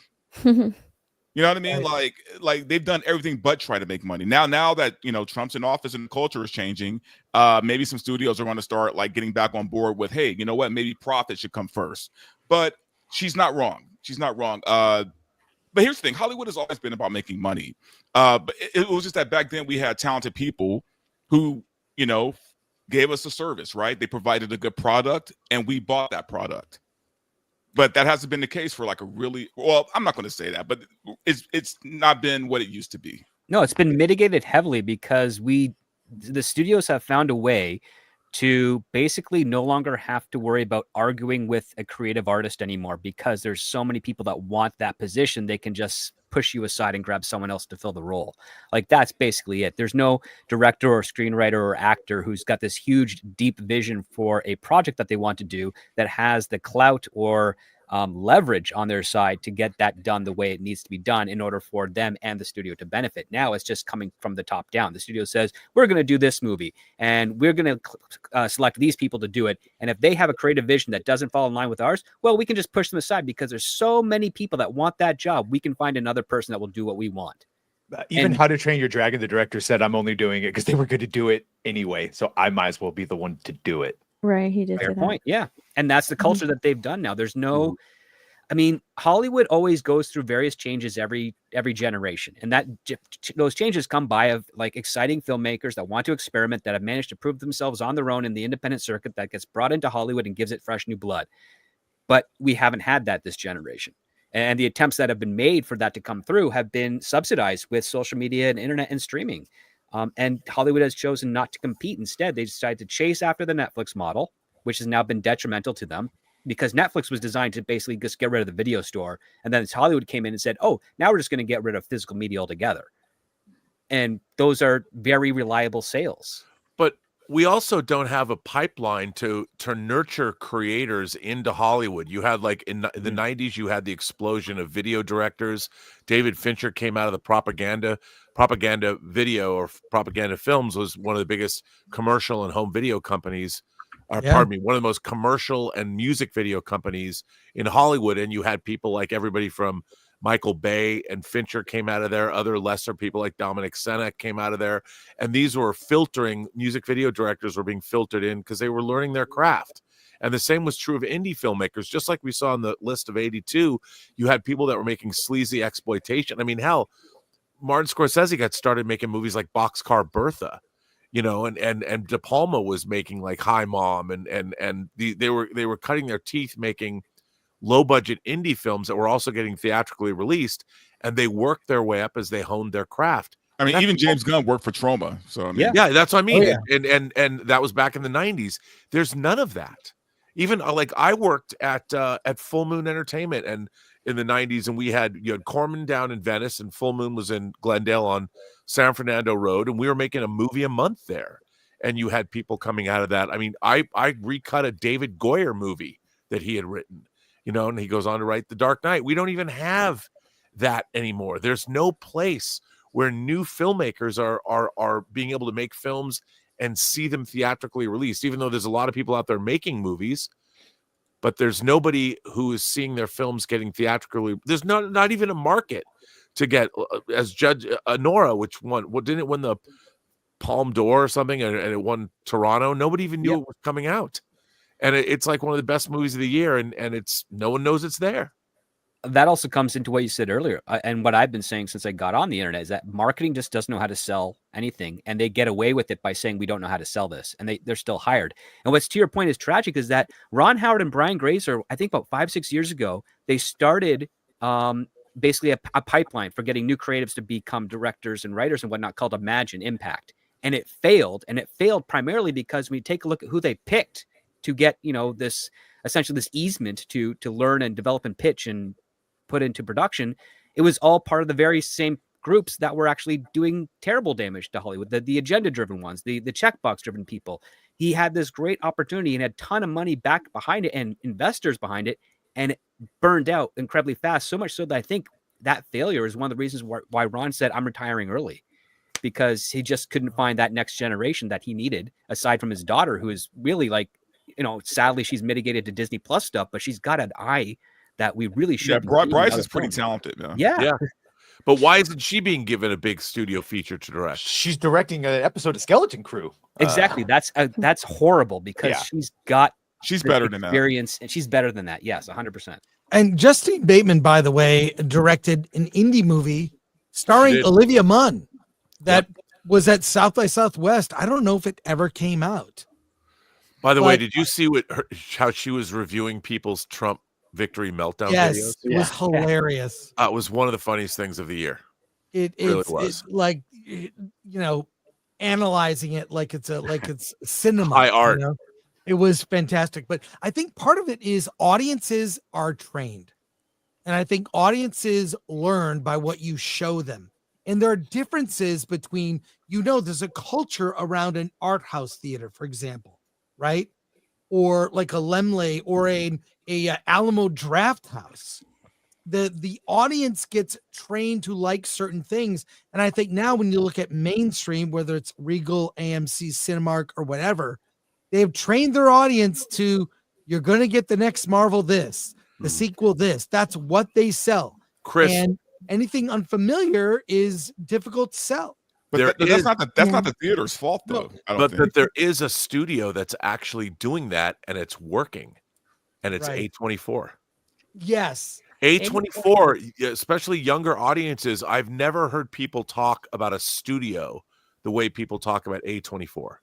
There's a total cult, but you're getting filmmakers like Robert Eggers coming out of there, right? His fourth film is Nosferatu. I mean, he's a talent. When I saw The Witch, I'm like, this guy's a genius in terms of how he understands how to make mood.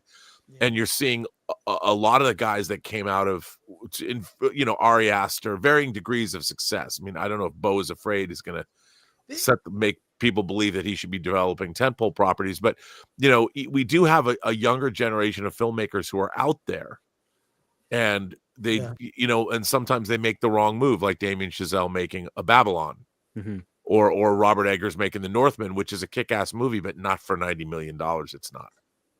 Well, I like A24. They actually have a fan club where they send you a free gift. It's awesome. And it's I joined. I paid. It's and you get invites to screenings, free movies. It pays for itself basically. And for your birthday, they sent me a thing. Pick anything out of our store, and I bought a Blu-ray from them, and they sent it to me free of charge. I didn't even have to pay for Man, you must get something like every day, Rob. Happy birthday. I do. I got a box from the UK today, as a matter of fact. Look, I really respect Justine for speaking out. I feel like he is speaking into the void. There is so much damage has been done, like streaming, that cannot be undone. So I don't know how Hollywood gets out of this. It has become, as you've said, Rob, it's not the art form of the 21st century. That's gaming. I'll tell you how to get out of it, man. Like I said, Trump winning has given these studios a way out, man. Trump winning, it's not that he won. It shows where the culture is at, though, right? Mm-hmm.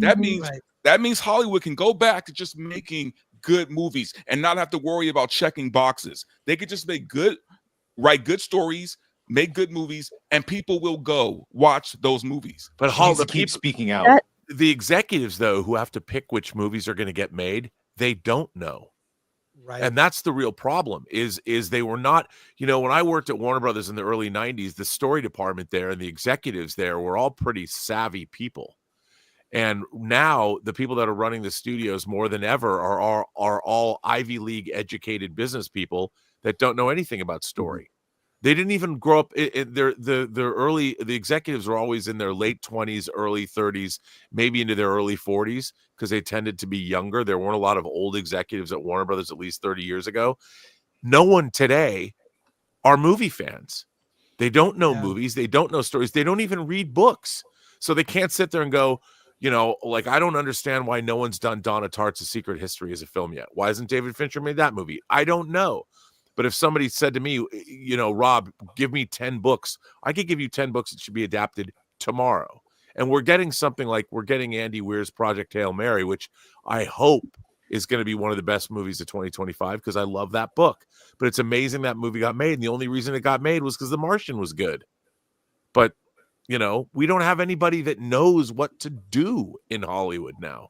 Yeah, the problem is, one, we've talked about this, activists is one. And two, people coming in, like you said, Ivy League, they could work at any company, whether you make widgets or clothing brand it doesn't matter. It's a generic education. But Hollywood is still got the glamour. They think. It does, but it helps to have those points of reference. I know in our friend circle, I can hang out with you, Rob, and Paul Salamoff, or other people that we know, everyone on the stream, and we can throw out weird references that you just get it. There's a scene in your movie, Free Enterprise, where a bunch of dudes playing basketball horribly, by the way, they're terrible, and throwing out movie references that was based on real things that we did. Yeah. We played basketball on Sundays. None of us were good. Yeah. We did it to say we played basketball. I mean, But we the played. whole It was beach volleyball too. We could Saturdays have at Manhattan Beach. whole conversations where we never uttered an original sentence. It was all a movie reference, and we'd all know what we were saying. And a lot of those people that movie was based on went on to become very successful in Hollywood. That's because right. they worked because everyone who came here in the late 80s, early 90s worked. We were all fanatics and worked our ways up into various places in the industry. But nowadays there's no culture. If you're a kid, let's say you were born in 2000, what is it that would inspire you to want to go into Hollywood and make movies? There was not, when we were kids, like the films of 1982, that was life-changing. Every time you went to the movies, it was magic. It didn't matter whether you were seeing Vice Squad or Blade Runner. In 1 year, you could see Tootsie, and I loved Tootsie when I saw it. Arthur, hilarious. Raiders of the Lost Ark. Every single time you went to the movies themselves were magical. They were so wildly diverse, not in terms of who was in them, but that was true too. People just forget that. It was also the stories that were being told. Nowadays, if you're a kid, how are you ever going to be inspired by half the movies that come out? How? If you're seeing sequels to things that you weren't even alive when the first movie came out, how is that supposed to be part of your youth? Well, I'll say this, having worked at a tech company, and I know we all, in some way, if you are doing a YouTube channel, you work in tech in some way. And I feel that what's also ruining Hollywood is everything is data driven. Choices are data driven. And when everything, I don't think creativity can be data driven. But when you look at the numbers and data, that's how choices are being made. Not because Alan Ladd on a whim thinks this goofy kid, and George Lucas was a kid when he made Star Wars. It's crazy to think you would roll the dice on some kid with some wild idea. And he did. And it was a whim. It was a feeling. It was, that doesn't exist anymore. But remember, even George Lucas was coming off the success of American Graffiti, which was a movie made for less than $1 million that made $150 million at the box office. And even Universal, with that success, didn't want to make Lucas's sci-fi movie. And he was so naive, he forgot that, you have to get the rights to those songs. We have to Flash Gordon. that was, he didn't know. He was learning, I mean, he made weird docs and experimental films and stuff. I feel like there's an economic angle to this as well. Like, it seems like the big studios, they're looking to hit home runs every time, meaning they want to make movies that make $500 million, and they'll accept nothing less than that. And that versus making a movie for $10 million and getting a $50 million return. It just seems like that the reason the big studios is dying, and because they're going to sequels, is that they need that surefire hit that's going to get them to that $500 million. And it seems like it's not this model that's not sustainable. That's like a content creator who has a video go viral and then they make another video on that same thing, expecting it to get the same pop. It didn't. You got it. That's exactly now wait right. for the next one. You have to just Or say if you put out a video about the Acolyte and then you like 50 other videos on the Acolyte. Yeah. People don't care after the second or third one, basically. Some of us did. Oops. Oh God. Well, and also, it's like an inverse of the Moneyball, right? Like, how do you Moneyball Hollywood? It's really hard to do because the functions of everyone involved in making a great film are not as calculable as what the Wall Street thinks. Go ahead, Scrub. No, that's it. Sorry. I was going to say, I was going to piggyback off of Rob. I agree. I think there's just not enough people on the executive level who are making these kind of, the right decisions anyway. It's like Hollywood went from being a business to a support group. You know what I mean? Like they went to this weird place of, hey, even on an executive level, right? Like we always make fun of executives, right? We always say that they're clueless, brain dead, and for the most part, they are. But at least they used to be people who were brain dead, but they knew film. Now they don't even know film anymore. No, they don't. So now they're just totally useless. Well, I mean, I just keep going back to that list we showed from 1982 and look at how many, and all of those movies were theatrically released. Yeah. All of those films. Because even back in the day, Rob, even like in the 90s, we used to make fun of executives all the time. So it's not, it's not like we're lifting up executives. We've always given them a hard time, but at least they knew their stuff back then. Yeah, we don't even have, I mean, if you think about the great producers, I mean, of course, Jerry Bruckheimer is still around, but the great moguls that we have that were running the mini majors or that were even running even the guys running the studios, they were legendary. And nowadays, I mean, they're all on their way out. I mean, they're dinosaurs and there's nobody coming up to replace them. Now we have guys like David Zaslav who are sharks. They don't care what business they're in. They just happen to be in the entertainment business. David Zaslav famously knew nothing about Hollywood when Discovery merged with Warner Brothers. And he was going around asking, he was smart about this, but he was asking everybody that would tell him, how does the business work? But then we've seen things. They've gotten rid of 2 movies in Batgirl and Coyote versus Acme, which is stunning because the directors of Batgirl went on to make Bad Boys Ride or Die. But the Coyote movie was, by all accounts, a good movie. And then they gave their latest Warner Brothers animated film, they got rid of that too. It's going to be on streaming from a company that isn't Warner Brothers. And like, who's calling these shots? This never would have happened 20 years ago. Never. No, it wouldn't have happened 20 years ago, but also the market was significantly different 20 years ago. And I'm not going to try and defend Zaslav because I think he made foolish decisions especially with regards to Coyote, not so much with Batgirl. I've managed to see some of that footage and I'm like, no, that was smart. But I think it has more to do with the fact that what audience today is interested in the old Merry Melody Looney Tunes? They're not. It's not there anymore because it's all been diverted to another platform. It's TikTok, it's Instagram, it's all other social media aspects here. It has allowed for a little bit of meritocracy in regards to who can actually outshine, the traditional Hollywood celebrity. But at the same time, it's come at the expense of the fact that we have no culture anymore. Well, yeah, because we're not making films anymore. We're producing content. Yeah. Right. Like that's what it is. It's content. We're not making movies anymore, man. And we don't have directors who have balls like they did back in the day, man. Like I remember watching documentaries where Werner Herzog would chase Klaus Kinski around the set with an axe if he didn't get the line delivered the way he wanted delivered, man. I'm not saying, those shenanigans need to come back, but I remember when directors had balls, man, where they would show up at an actor's door with a bat. So I mean, think we should bring those back actually, and all the drug use. Absolutely. Bring cocaine back to Hollywood. That's I'm not even joking. I'm saying, man. I'm not either. Yeah, no. We need cocaine and we need pure MDMA legalized again. Yeah. I mean, it was scheduled. It was scheduled a Schedule 1 narcotic back in '86. Pure ecstasy was legal before that. We got to bring it back. The USDA has done research for people suffering from PTSD with our veterans. Yeah, legalize ecstasy. If I were a studio head, I would lock the writers in the writer's room. I would throw a bag of coke on the table and say, you know what? You don't come out of here until you have a hit. Or you need that bag is empty. One of the two.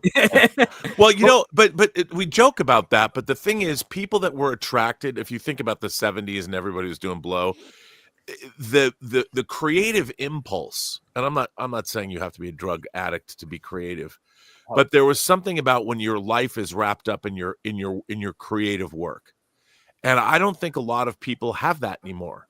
I think that has been bled out of society because, you have to be a certain kind of person to, 1, be an artist, and 2, be wrapped up in the idea of telling stories in general. You have to love cinema. And the people, we don't have new generations of kids. And I'm not saying kids today, this isn't a criticism. There's just other things. The interests of childhood movies used to be the end all be all for us. I was obsessed with films from the time I was a little kid. That's gone. Yeah. There's nothing. And it's because kids today live in a world that has surpassed Video games have surpassed movies in terms of an art form. Yeah. User-generated content. Nowadays, people are much more interested in hearing what other people have to say. This platform we are on, the way we used to watch a 2-hour movie, people are spending 2 hours of their day watching us talking now. And that has become the dominant platform. Joe Rogan has destroyed traditional media. One man, because he can sit down and give a 3-hour conversation with somebody that traditional media like MSNBC or CNN or the nightly news shows can't give you. And that's what people are interested in. They're interested in other people, not movies. And that's what's so Well, goofy. kids today would rather, try and get famous and go viral than, Not only that, you're pointing out something that's kind of very profound, which is the fact the social media has brought us together to listen to other opinions, but also pulled us away from listening to each other in person. That's true. What's the best thing about movies and television is you'd gather with your friends in person, and you talk about it. But now we don't do that as much anymore. By the way, Lord Thoth, Robert's not crazy. You should check into the therapy that vets have gotten with Ibogaine and other things and MDMA. Yeah, it's I'm telling you, but MDMA is look. I'm a huge fan. It's just people have to learn how to use. No, people have to learn how to use it. Trust me. Rogan talked about it there, and even mentioned to JD Vance when he was on, like, you should look into this. Before we go to supers, I want to just remind people our Film Threat shop. We have a Black Friday, Cyber Monday sale. Go to shop.filmthreat.com. 20% off site-wide. It's only through December 6th. That's Friday. FTBF20 is the code. And lastly, tickets for Award This are on sale. You can go to the Frida Cinema website, link in the description. And tickets are for the event. That is Film Threat's annual award show, which is Sunday, February 2nd. Starts at 6 o'clock. There's a red carpet. There's a party. The awards event itself, gift bags, drinks, food for everyone. It's a big party. Celebrate with Alan Ing, myself, and all the filmmakers there. I assume Dante's going. He's there every year. Yeah, I'll be there. Dante will be there, and you are all invited. So, Badger, love to see you there. Script, if you're in town, everyone is invited. Come to our event, and it's the only award show you can get tickets for. So go to thefridacinema.org. Tickets on sale, and that's it. I will say really quickly, though, get there early, because if you don't, the main auditorium is going to fill out, and we have an overflow room. We have an overflow room, so you'll end up in the overflow room. There's the main room overflow, but the party is all in the same space. And Alan will, if my prediction holds true, tell the funniest joke of the evening. Probably related to probably yes. And there's parking too. I should mention that. There you go. Let's start with supers from the top as we wrap up. Sure. The Garth Knight returns for 5. If it was gladiators versus aliens forced to fight predators, sign me up. I'd be down. Yeah. Thank you. Thanato Fjork for 5. This new generation needs to toughen up. Sticks and stones. Yeah, I remember that. Sticks and stones may break my bones, but names will never hurt me. Mm-hmm. There you are. Yeah, bring back bullying, but a form that's like, in a way that makes you stand up for yourself, because that is a life lesson for other things you will deal with in life, whatever it is, metaphorically speaking. Yeah. Learn from George McFly. I was told sticks and stones, and keep your hands to yourself, and if someone touches you, utterly destroy them. Graph Web for 2. In the name of all that is holy, hashtag cancel Disney Plus. Oh, full screamy. That didn't work this weekend, though. Yeah. Lord comment for 2. Afternoon, Chris Gore and panel, and friends in the chat. Hey, Friends thanks, in the Lord chat. Comment. Or comment for 2. Moana 2 should have never happened. Save cash and time. I think if you're an adult going to see this movie, you're probably not going to love it. Yeah, it's really, if you are with a child seeing this movie, but I don't know. I think even they might get bored. Alan, what are your thoughts? You're the biggest Disney fan here. Yeah. Kids deserve better. That's all I'm saying. Is you could tell really good stories, insightful, that will inspire even the youngest kids, and they deserve it. put some effort. It's no Wish. It's no Wish, but It's no Wish. not No, great. light years better than Wish. But again, children can handle basic story. Give it to them. Take them to Wicked instead. Yeah. Yeah. AA for 100. Do you guys think that Mark Strong can play a perfect Lex Luthor, or is it just me? He's too old. No, I like him. He'd No, be I perfect. think he can do Although it. Nicholas Holt, I think will be really good. Be He fine. will be good. Better than Mark's already Jesse played Eisenberg, yes. Sinestro and now, Falcone. Matthian for 50 on the point on filmmaking being counterculture. Look at horror. For example, how the Friday the 13th series and Nightmare on Elm Street were made. Were they counterculture? There have been great horror films this year. Really great. They were genre movies, but they weren't. Well, I think at the mean, time Nightmare, that maybe. the slasher movies, though, when Halloween and starting in '78 and all what Avco Embassy was doing, releasing stuff like Phantasm and Carpenter's movies, Friday the 13th came out in a time where the audience for those movies was teenagers. And so teenagers had a whole horror was a genre. The teen sex comedy was a genre. So kids had movies, and horror movies, because they were R-rated, were transgressive. So if you could sneak into an R-rated movie, it had an impact on you, and those movies pulled no punches. You watch some of those movies compared to today, those movies were doing things that kids weren't supposed to see. And that's why we loved them. And then you get them on video, you get together with your friends, and you watch extreme violence the way you never could have seen it before. And it was something that kids were like, "Ooh, I'm seeing something that I'm not supposed to see." And it was fun, and it was bonding, and people would go together and watch them together. It was communal. And occasionally you'd get a Return of the Living Dead and a full naked woman dancing on a gravestone. Yep. And that was a great. Well, there was memorable nude, and in the sex scenes, even in regular movies, there was titillation. But now kids don't even have any use for that when you can go to whatever online porn site, and 5 minutes later you've moved on after you've gotten what you needed. The struggle was on real your phone, by the way. There's not even there's no eroticism anymore. You don't even have to go to a dating website. You find somebody, you swipe left, right, whatever. There's nothing where's the inspiration? You don't know the pain of pausing at the right moment when Salma Hayek is in Desperado, and you're absolutely right. I mean, but that was what drove us, and all of that is gone.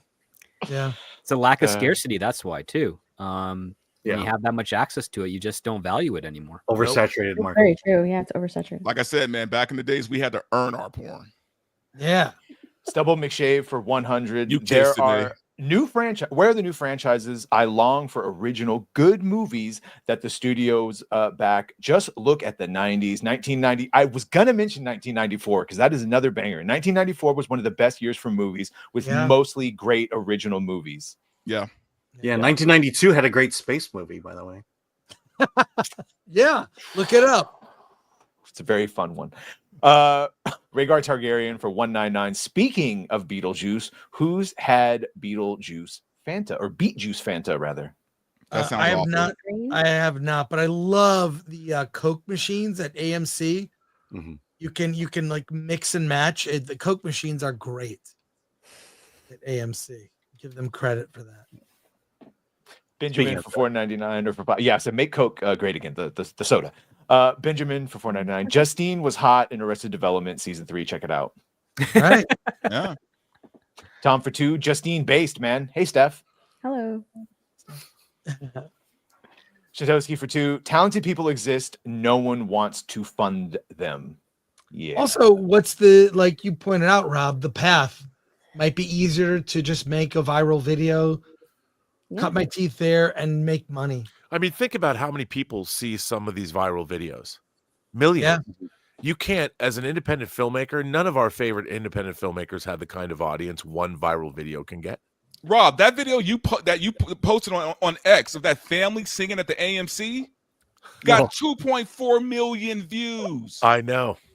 And how many you could spend 3 years making an independent movie and never hope to get that kind of an audience. Yeah. How are we expecting to have new filmmakers be inspired to make movies when that's the case? Why try and make movies when you can make TikTok videos that get 10 times the views?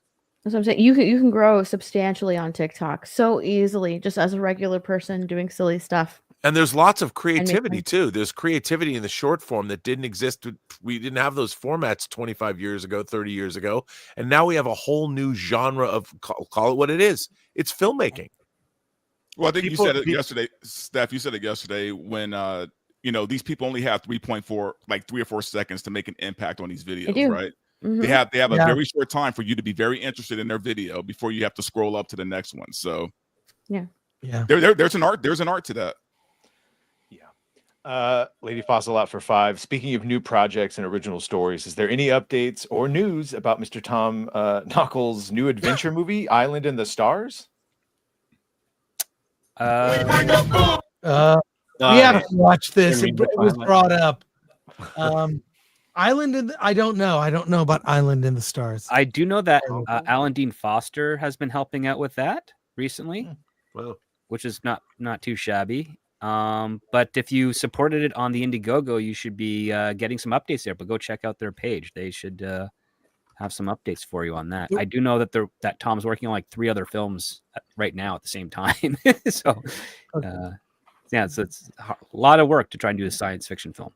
Now I know this deal. It's $7 for a tiny popcorn and a tiny soda. Although you can refill the soda. $7. Not too much popcorn. This family got like what? It's like going on 3 million views. We bring the boom. That's what we do. We bring the boom. We bring the boom to you. We bring the boom 3 million to the highest degree with the Flavor Maker combo from AMC. You can enjoy a movie without sex and a drink. And the Flavor Maker combo costs much less than you think. Come on and see some action. Come and get some thrills. With small Coke and small popcorn for just $7 bills. No Reese's Pieces in the popcorn. Yeah, that ain't no joke. And when you hit the bottom, you can go refill your Coke. We're taking back the movies and we all can agree. It's best to go to movies with the whole family. We bring the boom. We're all failures. Here, share my screen really quickly. Share my screen. Oh, okay. We're sure. This is the TikTok that they have 2.4 million followers. Just a regular family making content on TikTok, but that's their shtick. They bring the boom. Hey, God bless them. Look at these people eating food at Costco. Got 59.5 million views. I quit. Now I want to cook. My question is, do they really eat the food? Well, look at the size of the guys. They are, man. Of course they eat the damn food. The Costco, or I'm sorry, the AMC one right now, it's at 1.8 million. So it's almost at 2 million views. Wow. But yeah, 2.4 million followers. Like regular people can just go on TikTok, create This is content. transitory. This is not like a great movie or something coming out that'll last far beyond this. I don't know. You have to have a culture that values movies. Mm-hmm. That's the thing. We love movies because we value them now, but we have a culture moving forward that doesn't. Exactly. And they have no taste in quality. You have a generation. You have a full generation not into movies right now. So my question is, did AMC pay them, or they just doing free ads? No. They're in partnership with AMC. Yeah. Okay. Well, that makes sense. That is an AMC. That's an ad by a TikTok. Those are ads by TikTok people. Yeah, they ain't paying $7 for that. They're getting it for free. And those ads that have 56 million views. I mean, those are, you get, some of those are Super Bowl numbers. Yeah. Mm-hmm. So one family can be doing very, very, very, very well. Mm-hmm. Yeah, it's crazy how the world of advertising has changed. Like, I just wish they made commercials like in the early 2000s, late 90s that were funny and entertaining. Bud had the best, the Bud Frogs, the Bud Bowl, where Bud Light battled Bud. I was on the edge of my seat. Oh, the Chris, What's Up guys. Chris, someone made a great point yesterday. They said that this is the kind of commercial that you will watch late at night. Right, like late night, like when Cal Worthington would come on, right? Like that's the kind of commercial that you would see. What's up? Yeah, I love the What's Up. Those guys were great. Yeah, well, that was and probably directed by somebody who was like a David Fincher, right? Or the Real Men of Genius. Like that was a great Bud ad. Or by the way, I have to leave Daddy soon. Girls. I have to leave soon so I can pick up my Jaguar. Oh, GoDaddy was amazing. GoDaddy girls. Oh my god. Have you seen the Jaguar car? Oh my god. It Yeah. looks awful. Looks like a shoebox. Alan, bring it up. But let's keep reading these. They finally revealed the vehicle. It looks so ugly. It was leaked because the vehicle pictures that they have on their official account were just close-ups of it, but it leaked. Like the full car leaked. Yeah, it looks bad. We'll bring it up in a second. Keep reading there. Mathian for 50. Say what you want about Bob Shea, but he and Freddy Krueger built New Line Cinema. He had the storyteller sense. Businessman too, though. Bob Shea was amazing. Yeah, Still I mean, alive. and New Line was amazing. We interviewed Lynn Shea, Bob's sister, and she showed us her boobs. Nice. There's something about Mary. You know, she has the saggy boobs. She got to keep them and showed them to us, and we had to edit it. Jungle Love becomes a member. Shout out Jungle Love. Thank you. War Machine 300 gifting 5 Film Threat memberships. Thank Get rid you of the for grays. Thank you. Day Trippa, member for 5 months. Movies now are Easter eggs and cameos. Most of them have no depth, no universal story we can relate, and are forgotten as soon as they are released. It's a weird thing now because Alan and I see a lot of movies. Some movies I see, I'm like, I don't remember what happened. A lot of things occurred, but they feel like a Quest video game where nothing matters. A lot of movies. Random things in between a couple of not important plot points. This is the Jaguar now. It looks like an aborted Cybertruck. That's what it looks like. Yeah, that looks awful. Oh, that's bad. Yeah. Look at that. It looks like an updating of the car from the 70s horror movie, The Car, when the devil came up from the hell with the black car and ran people over. It's a real movie, by the way. Yeah. So, yeah. Looks like a penis, by the way. Well, there you go. It looks terrible. Yeah. I was like, when I saw it, I was like, oh, okay. So they hate what's his name, Elon Musk, so much that they decided to make, a cyber car for I thought Coke was replaced by Adderall, not Xanax. Yeah. Patrick Lemire for $1.99. Coke has been replaced by Xanax or Ozempic. Benjamin for $4.99. I used to do drugs. I still do drugs, but I used to too. Mitch Hedberg. Mitch Hedberg. Lord Comment for 2. Hollywood needs to go by the power of Grayskull. Oh yeah. Well, there is a He-Man movie coming up. It's like they can't even get it off the ground. What's going on with that? They're casting. They're casting and they keep on repeating the mistakes of the one from the 80s. They want it to take place on Earth because God forbid they make an Eternia set. Dean from Australia for 5. I grew up in the early 80s in Australia. We had banging cinema, Mad Max, Gallipoli, Man from Snowy River, Time Guardians, Fair Game. Brilliant. Oh, Gallipoli is so good. So good. Such a great and Crocodile Dundee. Yeah, that was fun. Benjamin for $4.99. I still can't get Honora out of my head. Can we agree Baker is one of the best filmmakers right now? He is, and nobody knows who he is. Yeah. And I mean, he's got no Red Rockets is amazing. Have you seen Red Rockets? Yeah.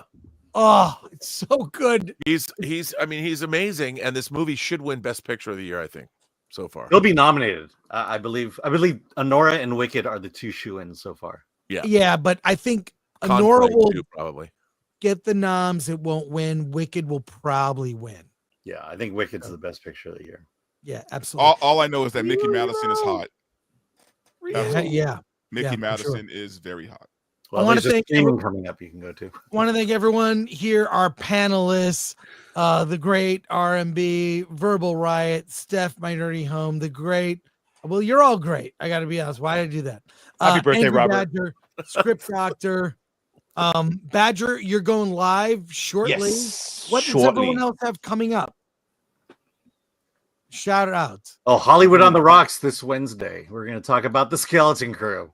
The first 3 episodes. We'll have seen an extra episode. I'll have my very in-depth review of Arcane Season 2 either by later today or tomorrow. And Wednesday, I'll be doing my political show with George the Giant Slayer at 12 p.m. PST.